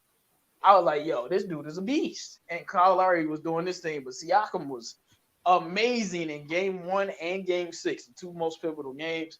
So I just think we underestimate how good of a offensive player Clay is, because it's different kinds of players, guys, right? There are scorers, and then there's like shooters, and then there's do everything guys. Clay and Steph are the greatest shooters ever. And when you're thinking about this, shooters can score points too. JJ Redick, Luke Kennard, it's just a different way of doing it. Well, you got the 2 greatest shooters. Like I said, 60 points in the quarter, bro. Like, the game that he went out, he had 30. It still was the 3rd quarter. That dude can definitely score the ball when it comes to shooting the ball. Kawhi, what makes him special is he can do everything. That's what makes him special. That's what makes LeBron and KD special. They can do everything. They can score. They can play defense, prime LeBron at least. And then, passing, but I don't know, man. I didn't say Clay was better than Kawhi push play. I just said he's a better scorer. He's definitely a better scorer than Kawhi, man. But anybody got anything to say about that? Yeah, I got some. It's not Clay, but it is 2 questions for the panel. JMO, it's the thing I talked about with you, but I got another one too. So these players are all in their prime. Which team are you picking? All in their prime. Tony Parker, George Gervin, Tim Duncan, Kawhi Leonard, David Robinson versus James Harden, Tracy McGrady, Hakeem Olajuwon, Clyde Drexler, and Yao Ming. Who's the first squad? Tony Parker, George Gervin, Tim Duncan, Kawhi Leonard, and David Robinson. Well, they got the quiet Spurs boys, and then what's the Rockets players? James Clyde Harden, Drexler and all, and James. No, man. Yeah, James Harden, Tracy Westbrook. McGrady, Hakeem, and Yao Ming. No, if you said Russell Westbrook, I would have said yes, because you put him, Harden, and Hakeem, unstoppable. But the Spurs squad is gonna sweep them. Well, no, they got Hakeem, so they won't sweep them. They didn't put T-Mac in there? No, Yeah, I said. No, they put T-Mac in there. I didn't hear T-Mac. James Harden, T-Mac, Hakeem, Clyde, and Yao Ming. I don't know. Harden and T-Mac's tough. Bro, when T-Mac was in when T-Mac was in his prime, that's what I'm saying. When he was not injured or nothing. Hey man, Tony Parker a little dog, man. He ain't gonna let Harden do all that cheap stuff. And then you got George Iceman Gervin. Come on, man. George Gervin is one of the greatest scorers ever. Hall of Famer. Then you got David Robinson and Tim Duncan. Like, oh my goodness. And who the small forward? Kawhi. Yeah, Kawhi? Oh my god! Like, come on. You put Kawhi on T Mac, he ain't gonna stop. He ain't gonna shut down T Mac. But you put Kawhi on T Mac, slow him down. Yeah. right? Ain't nobody guarding Hakeem. Hakeem is gonna destroy whoever comes into his path. So, because he's already destroyed David Robinson before, so you ain't nobody guarding Hakeem. But who guarded Tim Duncan? I don't think Tim Duncan could do everything, man. Prime people don't remember how great prime Tim Duncan was. Like, man. But that was a good question. People But we don't gonna people go don't back remember how good Robinson was in his prime. oh, yeah, they don't. David Robinson had a quadruple double, man. How many players can say that? We gonna go back to the original question, and then we'll get to your last one, Pistons Post. Before we open it up to the chat, could you could see LaMelo falling in the draft? Pistons Post. Can you say it again, please? Could you see LaMelo falling in the draft? I don't know. Just because he's a Ball brother, I think LeVar Ball might kind of force the teams to. I don't think he'll fall. Honestly, I think he'll go where he's projected to go. I don't think he's really gonna fall. No, I don't think he will. Unit 2 says Hakeem had a quadruple double too. Hey man, I think Hakeem is like top 2 centers ever. That's just my opinion though. But all right, Drew. Considering what's been going on with his draft stock, it's been a lot of talk. So people basically unsure where to place LaMelo. Do you think he can fall in the draft to the Pistons? Well, I think the question we have to ask is, can the Pistons get the blessing from the lottery gods to get up to get LaMelo? I don't see how fifth right now. We are 5th right now, and I think that gives us like a 10% chance to land a number 1 pick. I'd have to double check because the lottery odds changed last year. I'm not exactly sure what the percentage. It's something weird. It's like 10.7 or something weird like that. But there is a good chance he does slip past 2. I think the X factor here is Golden State. I'm not really sure what player Golden State is looking at, if they're looking to trade out of it, because with the lottery system, we don't know who's getting what pick. Even though Golden State has the worst record, they're not guaranteed the first overall pick. Look at last year. Pelicans got the first overall pick, and I think they were projected to get like the 5th or 6th pick or something like that. They weren't projected to be there at all, and they got it. So the lottery system is what determines everything. Pistons could get the top 3 pick. Pistons could get the 7th pick. It's how it works. Yeah. But yeah, I could see LaMelo falling. I think there's a lot of teams that are unsure of his character. People look at the other Ball brothers. LiAngelo, he got trouble while he was in college. Got kicked out of college for stealing. Everyone knows about that.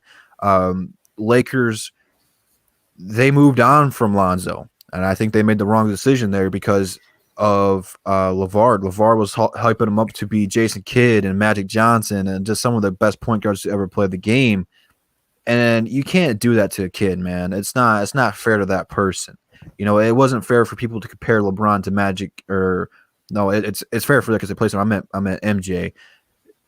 I don't like comparing other people to other great players, all-time greats, sometimes the greatest players of all time, because it's hard for people to live up to that. So when LeVar did that to Zoe, I didn't like it right off the rip.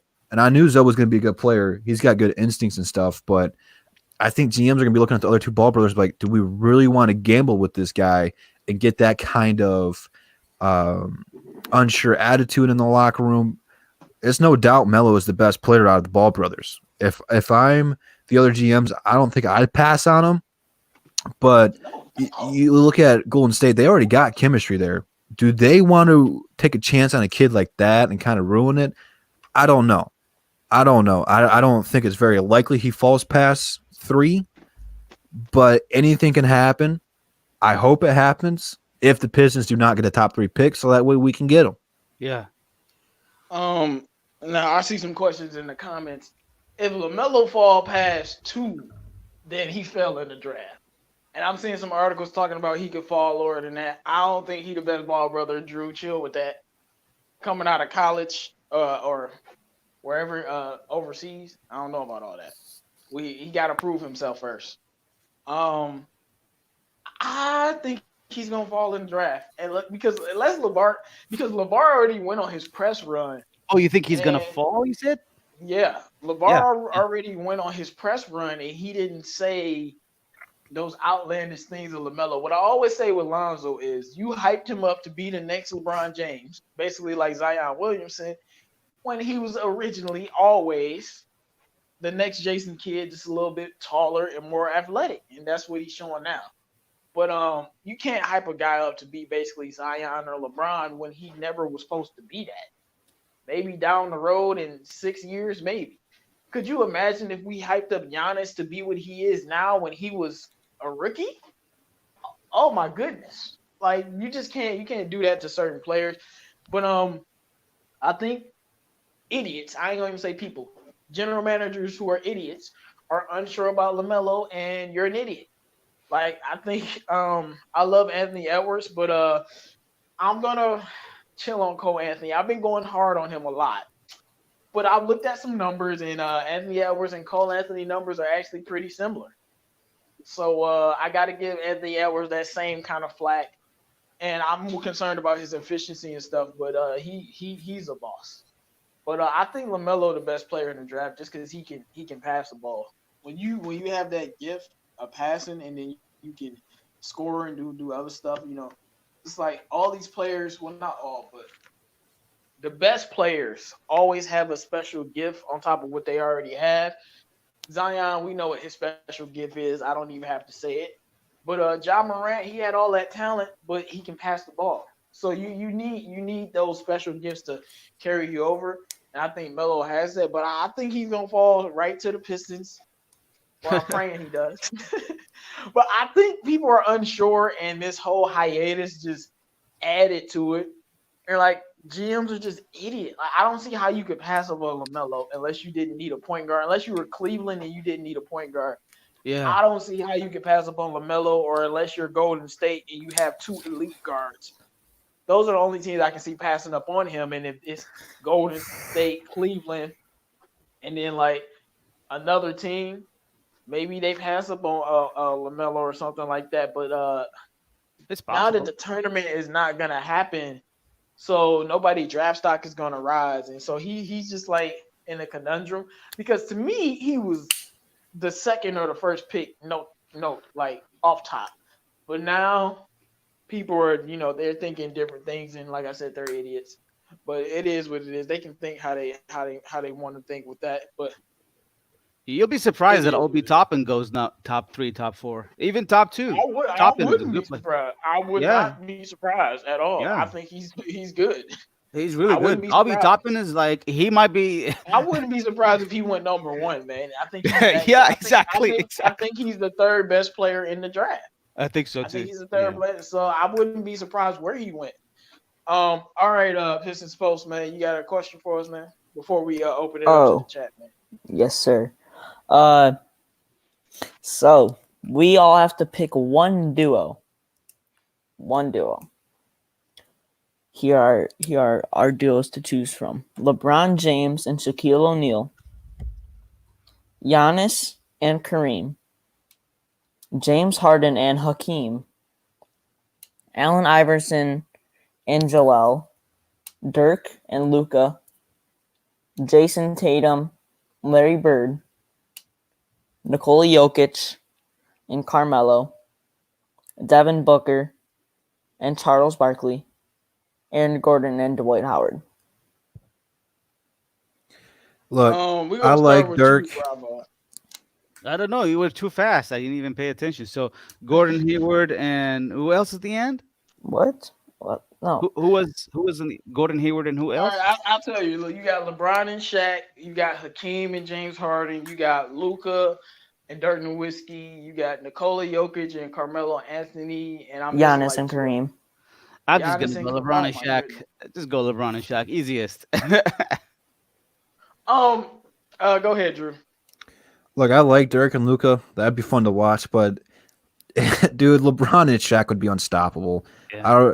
If you didn't have anyone that had like Kobe, and AD, or you could put LeBron in there. That would be competition. If you went MJ, I don't even know. I I think think they're it's doing Zach Levine. yeah, exactly. Ooh. Like that would probably be the best. Like that would be conversation for it. But dude, LeBron and Shaq, dude, that would just be unrelentless, unstoppable. Those are probably like the two most physically dominating players. You can put Giannis in that conversation now, but those are two of the most like dominant players in the league of all time on the same team. Like people don't realize how good Shaq was. People remember Fat Shaq.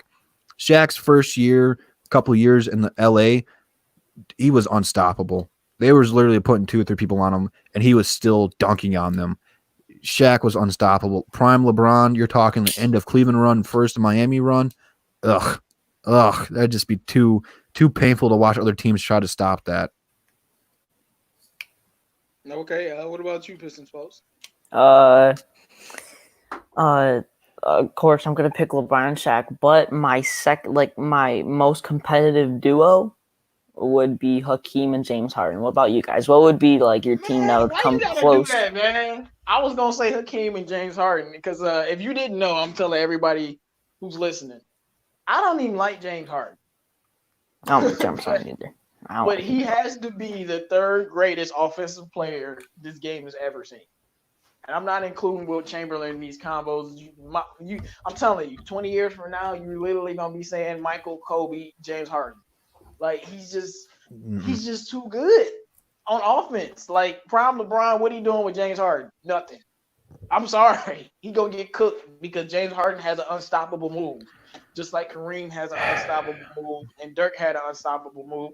It's just about making the unstoppable move. His step back is unstoppable. You can't defend it, and if it goes in, it's a wrap. But and then you got Hakeem Olajuwon, the greatest defensive center ever. So I mean, I'm not putting Bill Russell and Wilt Chamberlain in none of these combos. But Hakeem Olajuwon shut down Shaquille O'Neal. Top 3 offense and top defense. Hakeem Olajuwon put on Michael Jordan. Michael Jordan literally said they couldn't beat Houston. They could do nothing with him. Hakeem Olajuwon shut down David Robinson. Any elite center, including Shaq, Hakeem Olajuwon clamped them. And we all know who he did the Dream Shake to. So, like, and then I did like AI and Joel and B because, oh my goodness. Now that would be, I think they could rival LeBron and Shaq because you got Joel, but Shaq would probably kill him. I mean, I never witnessed AI, so I don't know how good he really was. Oh, dude, AI in his prime. Woo! That was like my favorite player after Kobe, man. Literally carried Philly to the finals, man. Bruh, man, watching AI, I'll put it like this so you can understand it a little bit. If Damian Lillard took Portland to the finals, that's what AI basically did. And we saw they went to the Western Conference and lost. I know Golden State, but they ain't had KD, so no excuses for them. Man, AI Vince Carter in the finals in a 7-game series. The Eastern Conference Finals. It was, oh my goodness. AI is everything, man. Like everything. He's really the answer, man. No, he is the answer, truly. Like that dude, man. Like they don't make him like AI no more, man. They really don't. Like only players I can compare to him now is like Westbrook and Giannis. Just a mentality wise. Other than that, man, they don't make him like AI. But I definitely like the James Harden and Hakeem Olajuwon one. I'm just surprised you put him in the same name with MJ and Kobe there. I didn't see that one coming from you. Is James Harden not the 3rd greatest scorer of ever? He is a scorer, but the thing about MJ and Kobe is they play defense, man. But we talking about scorers. We ain't talking about defense. But I don't. Like, yeah, I just asked you, is James Harden not one of the greatest scorers ever? And you bring up his defense.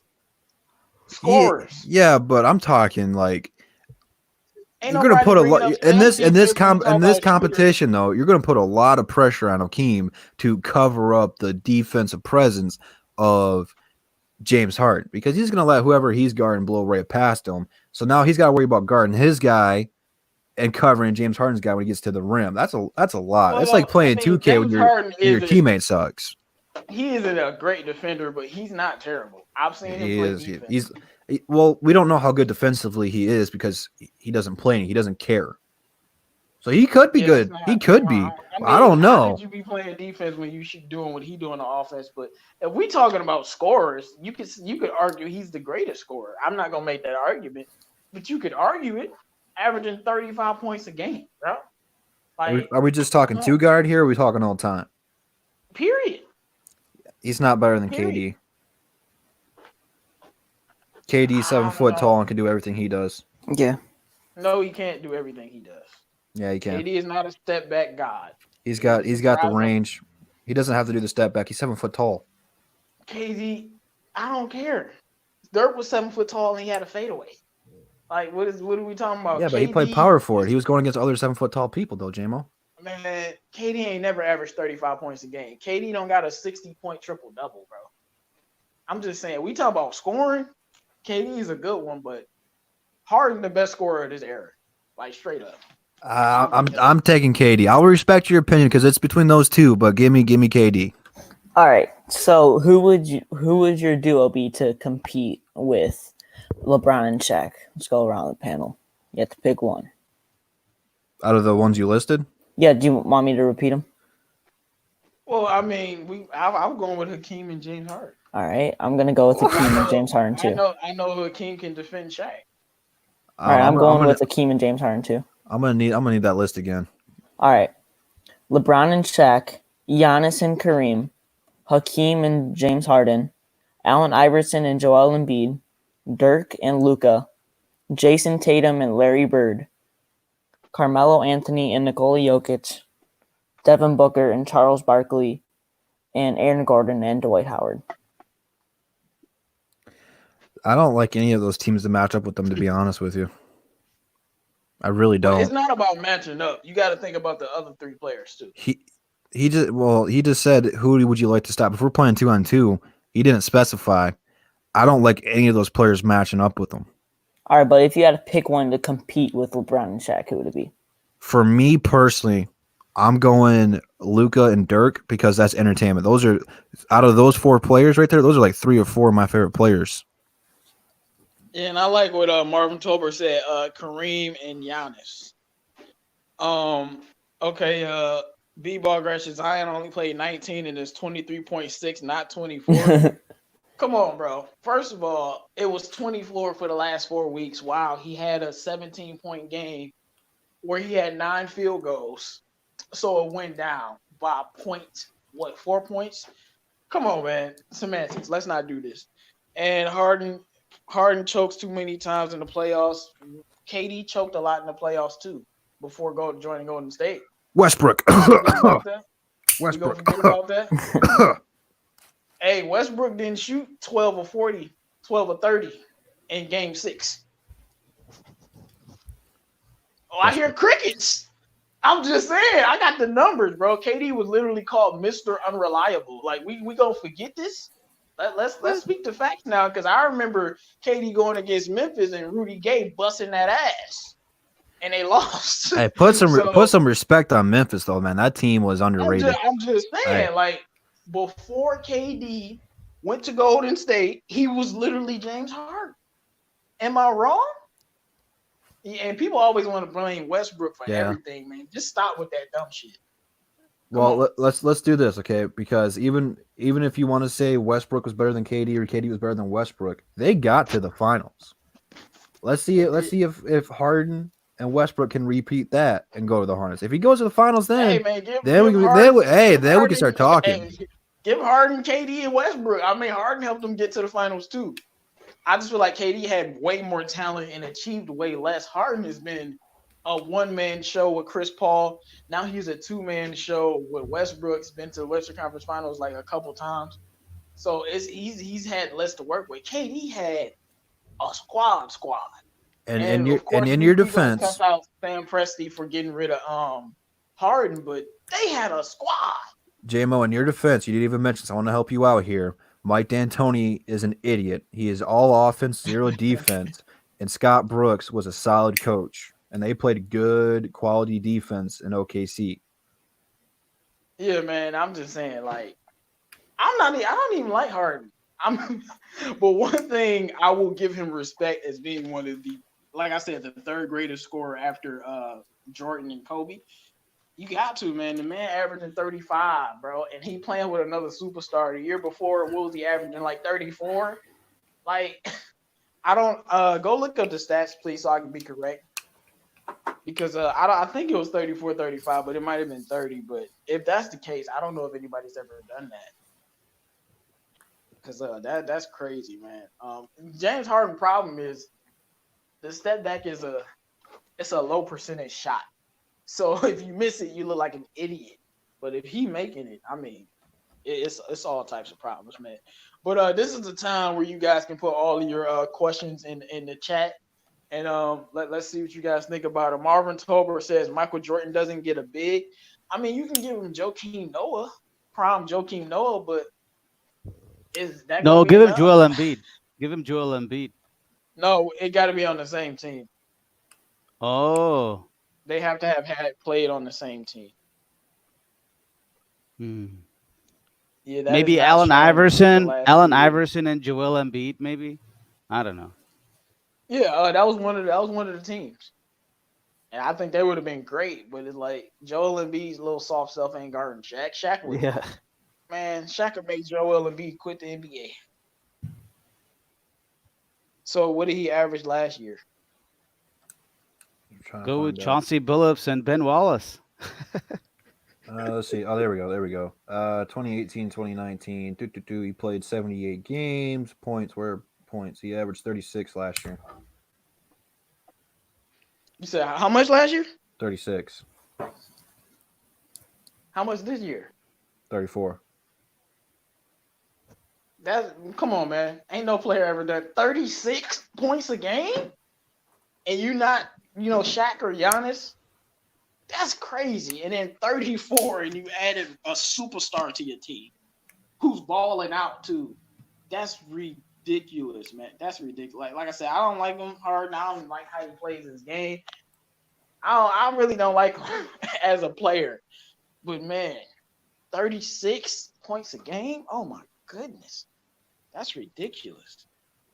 Guys, if you have any questions, make sure you put them in the chat. Make sure you guys like the video if you haven't already, man. Anything else?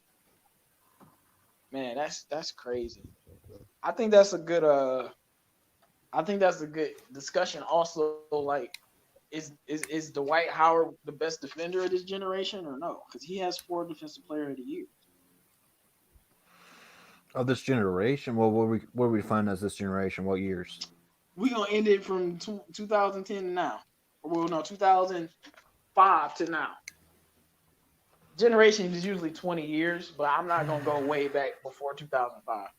I don't know, man. It's tough because there's been a lot of great defensive players here. I mean, you look at Tim Duncan was undervalued. He wasn't as good as Dwight.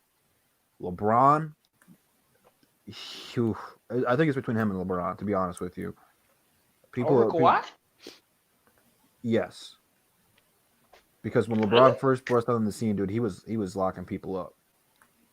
You're talking 2009 to now, 2010 to now. Yeah, I do, because people when Kawhi busted out was who's better, Kawhi or LeBron, and LeBron's trying to get older. Maybe now Kawhi's better, but in those first few years, LeBron was a better two-way defender. I don't even know if Kawhi's better now, but between the best defensive player of the decade or whatever you want to say, it's between Dwight Howard and LeBron.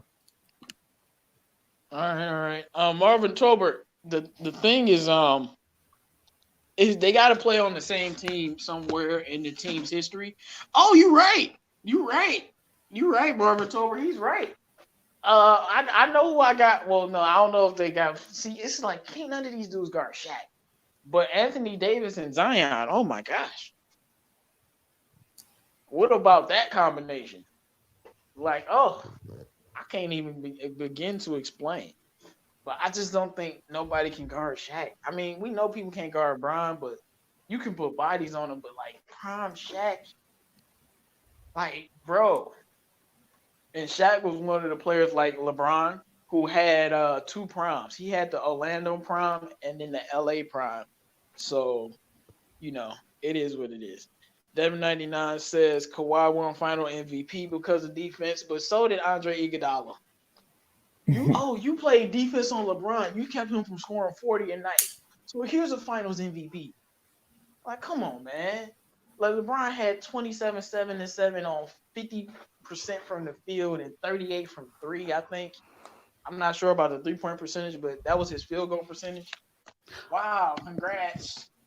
The Miami got their ass whooped because the Spurs, they had they had the greatest I think, don't quote me on this, but one of the greatest shooting from three ever. I think it's the highest 3-point percentage for a team in the finals ever. They shot like 51% as a team from three. Like that's ridiculous. 51%? That's ridiculous, man. Marvin Tolbert says Shaq can't guard AD. But AD You right. can't guard Shaq. You're right. Shaq can't guard AD. But put it like this: 25 times out of 25, can AD score on Shaq? No.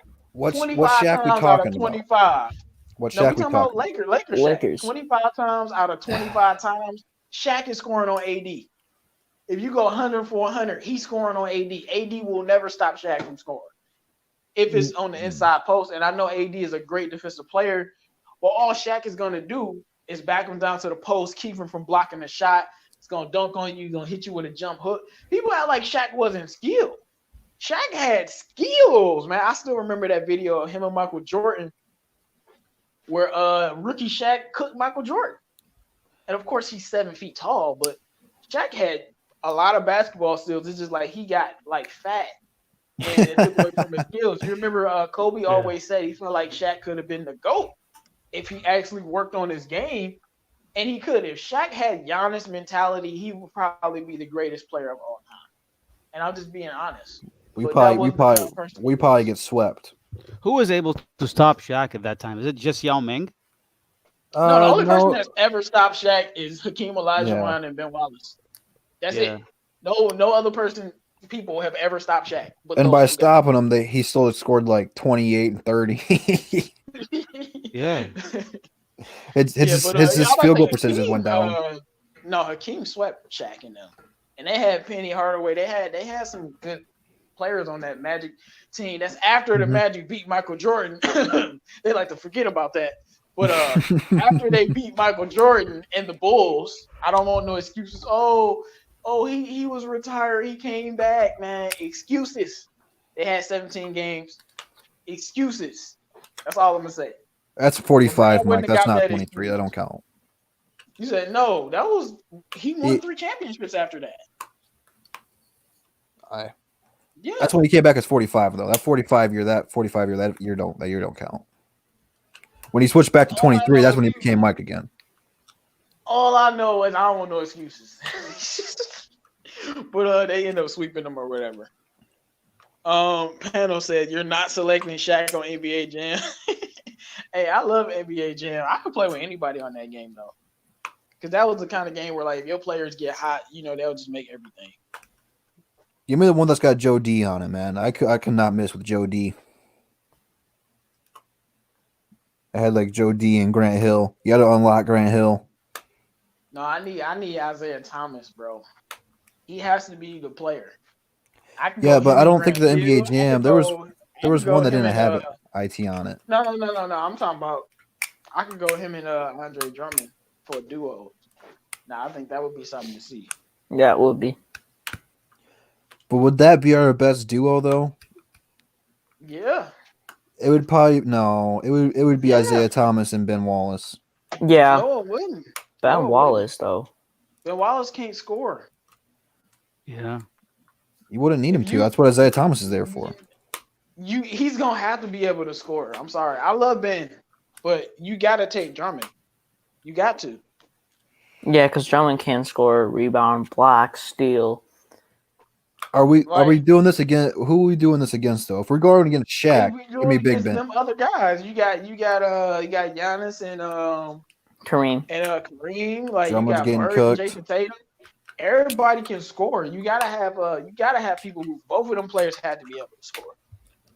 Like it wasn't any like defensive guys in there. They were just like defensive guys. So then give me Grant Hill and Isaiah Thomas and call it good. All right, cool. Sean Kemp and Russell Westbrook. Oh, good lord. Sean Kemp That's a lot of dunks right there, man. Holy Wait, shit. wait, what did he say? Oh, Sean Kemp and Russell Westbrook. People don't know about Yeah. Sean Kidd, but they don't Even talk though about him like Russ they should. didn't play for the Sonics, KD did. But if we want to cut that out, KD and Sean Kemp too. But What I don't about know. this? Sean Kemp What had, about this? he had problems with the white girl. What are you saying, Bravo? What about this? Magic Johnson and Dwight Howard. Oh, because at first I was like, "What are you saying, Bravo?" But you talking about prom Dwight? Oh, that's nasty. Yeah, that's pretty bad right there. Man, That's we could pretty just bad. pretty Prom much Dwight. we could just pretty much pair any two Lakers. Yeah, That'd because be the one of the Lakers greatest have, players. Or bro, the Kobe Lakers Bryant have, and maybe someone else. I don't know. you Kobe is could good also. you bro, could just use Lonzo. Kobe and Shaq, man. That's all you need. right, Yeah. Lonzo and Shaq. Oh my gosh, like don't like the Lakers have the greatest players ever, bro. Like the top 10, 20 players, the Lakers probably got 10 of the top 20 players ever. Dude, Like if we're seriously, doing this though, I would want to see prime D They have Rose Will and prime Chamberlain, dog. MJ. Yeah, that would be Oh, sick. oh, I remember I was playing triple threat on 2K with Galaxy Opal D Rose and Galaxy Opal Michael. Ugh. no, that would be crazy because it's just a lot of things to think about. But guys, put some more questions in the chat. If not, we will wrap up the show, man. I'm gonna Wait, see I what got else one. y'all I You got got one. know, popping here. before I you see. before you go, Pistons Post, I want to do this real quick because next week will be on my channel. We're alternating every week. I want to do something special next week. Okay, NBA TV did this a few years ago. I think it was before Shaq was on there. They did a all-time player draft. I think if there's no sports on next week, what we'll do, so you guys have time, you have 1 week to do your research, and I'll figure out a way I can put it up here on the screen. Is we will go through. We'll put names in the hat. We'll draw hats to get who gets first pick. We will go through and draft our all-time NBA team. You get. So that's We'll do 15 10. players. Well, I don't know how long it I'm will just saying be. it because the NBA team is 15 players. You want to do 10, we can do 10. That's no problem. Let's shoot for 10, and we'll see where we're at, Yeah, and that's then cool. and we'll see where the time limit's at. And after we do that, because we'll give you time to do your pick and like explain why you picked them. And then if we still got time left over, we'll start seeing how much time's left over and go from there. But Yeah, you guys down for that? You down yeah, for that, that's a cool Bravo? idea. I like that. No, definitely. What were we saying, Pistons Post? Oh, well, I seen this thing on Twitter, and it got into like a bunch of people were arguing about it. Some guy said Derrick Rose is the most overrated player of all time, Oh my gosh. and he didn't deserve the MVP that he got. He Do you did. agree with that? He did deserve it. I mean, you don't see people at the guard position play like Derrick Rose. Dude, he was you know Westbrook's probably the closest player to Derrick Rose, but I mean, dude, Derrick Rose could fucking fly. Like he jammed, dude. Like he was just a different kind of breed. I'm gonna tell you what Derrick Rose was. For one, he's not the most overrated player of all time. Off of the fact that after all of his injuries, kind of just like how Blake Griffin last year, he turned back into a great player. Turning back to a great player after you lose your athleticism off top means you're not overrated. Now that MVP, I mean, only reason D Rose got it is because nobody expected Chicago to be there. Other than that, you know, I mean, I'm not gonna say he didn't deserve the MVP. It kind of be like this year. Giannis should get the MVP, but if you give it to LeBron, a lot of people will be upset and say it was a snub, but he earned it. LeBron probably should have won the MVP, but Derrick Rose earned his MVP. But Derrick Rose, and I know Zion how much he weighs, but Derrick Rose was Zion in a point guard body. That's what he was. And with way better skill set. Like Zion is skilled, but come on, Derrick Rose is he's a point guard version. Like I said, take the 280 away and just give him all of Zion's athleticism without the weight, and his knees still couldn't handle it. But the dude was Zion, but he was a point guard. Like just like you said, he could fly, man. And Derrick Rose is a person. He's from Chicago. He played for the Bulls. I hate the Bulls and I hate Chicago. But we all rooted for Derrick Rose because he was that mesmerizing. He was much watched TV, you know. That's why I do like the comparison with Zion because nobody at Derrick Rose size could move like he could move. And Westbrook, I definitely think it's about like 9.5 out of 10 compared to 10 out of 10 when it comes to athleticism. Because Russ is, oh my gosh, he's very athletic, but Derrick Rose was something special, man. And he was only like 20 something, 22, 21, something like that. Like, come on, man. Like that. That was just a different level. Oh yeah, and I don't know why I'm thinking about this now, but when we were doing the NBA, the most improved player, I never said my most improved player was Brandon Ingram. That's definitely my most improved player. Y'all all snubbed him. I don't know why. Oh my The man God, I wasn't forgot about Brandon the Ingram. man was not an all-star last year. He's an all-star.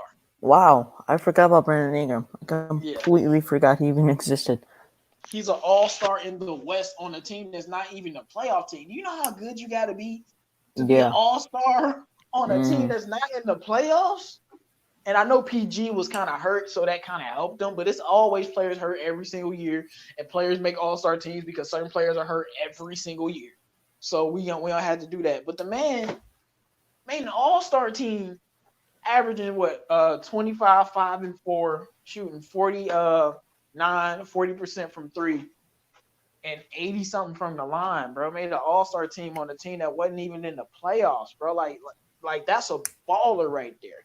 He definitely should get it. They'll give it to Bam Adebayo because he's the fan favorite, but it's Ingram's award and he should get it. But it is what it is on that, man. All right, But last question, I think.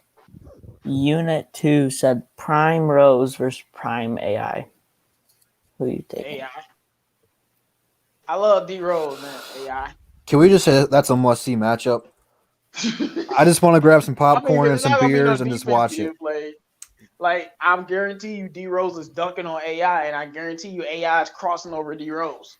Oh, dude, the handles would be so fun to watch, dude. Yeah, Count because me in. like Count me in. I'm watching it. D Rose can handle, but he can't handle like AI and Kyrie Mm-mm. and like Isaiah Thomas. Like those three guys are the greatest ball handlers ever. Isaiah Thomas, Allen Iverson, and Kyrie. So, woo, yeah, that would have been great. But all right, guys, we've been going for 2 hours. We had a lot to talk about today. You know, it's Free Smoke Saturday, even with all the things going on in the world. Obviously, stay safe. Make sure you guys wash your hands. Stay away from people who coughing. I shouldn't have to tell y'all all this stuff, but when y'all touching things, be mindful of what you touch. Like you go to an ATM, do you know how many people just touch that, man? You got to be careful out here. And let's hope we can get the NBA back. We will be back next week, of course.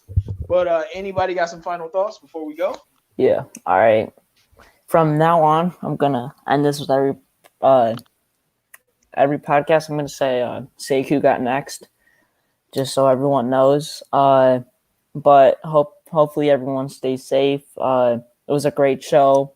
Drew, that fantasy draft is an amazing idea, so that'll be fun next week. And if you want to follow me on Twitter, it is Sekou Got Next. I just said right there. And on YouTube, I'm gonna put up a Lions free agency recap in a probably day or two. That is Pistons post. So yeah. Thank you for having me. Bravo, you got anything? Yeah, it was a good show. I enjoyed the different topics today. It was a little bit more fun, more retro style also. So thank you guys for having us. All of us have all the group, so it's a good time, and we should do this again sometime again in the future. As far as for the next week, you guys stay safe. Don't underestimate this thing, and follow the recommendations. Hopefully, you guys will be all safe. All right, Mr. Drew Weiser, what you got? It was a good show. All in all, we are fighting and scratching the bottom of the barrel for some piston topics. So it is a tough time to be a basketball fan because this is supposed to be the best time of the season besides the playoffs. Basketball will be back before we know it, but the most important thing is to make sure everybody's safe out there and take care of your families. And realize that even though we're sports driven, that there are some things out there that are more valuable than sports. So, like beer, for example, if people start buying beer like toilet paper, I'm going to be in a world of trouble. So, stay safe out there. Wash your hands. Wash your ass. See you guys next week. All right, all right. Last thing I'll say, Marvin Tolbert said Dominique Wilkins and Matumbo. Now, talk about a duo that might be good enough to challenge Shaq and LeBron. Dominique Wilkins was that good, but and Matumbo, one of the greatest defenders ever at the center position. So that's just the last thing I'll say for the fans. Shout out to everybody that showed up today. Shout out to everybody that will be listening after we finish this recording, man. As always, man, it's Free Smoke Saturday, man. I think LaMelo might fall to us if we get lucky. I don't know, man. Call me crazy, but I just feel like this year, if something's good is gonna happen to the Pistons, man. Like we got lucky even getting Sekou. We're gonna end up getting lucky again. They have to give us something eventually. Make sure you guys stay safe out there, man. This DSA above the rim, man. Have a good day, everybody.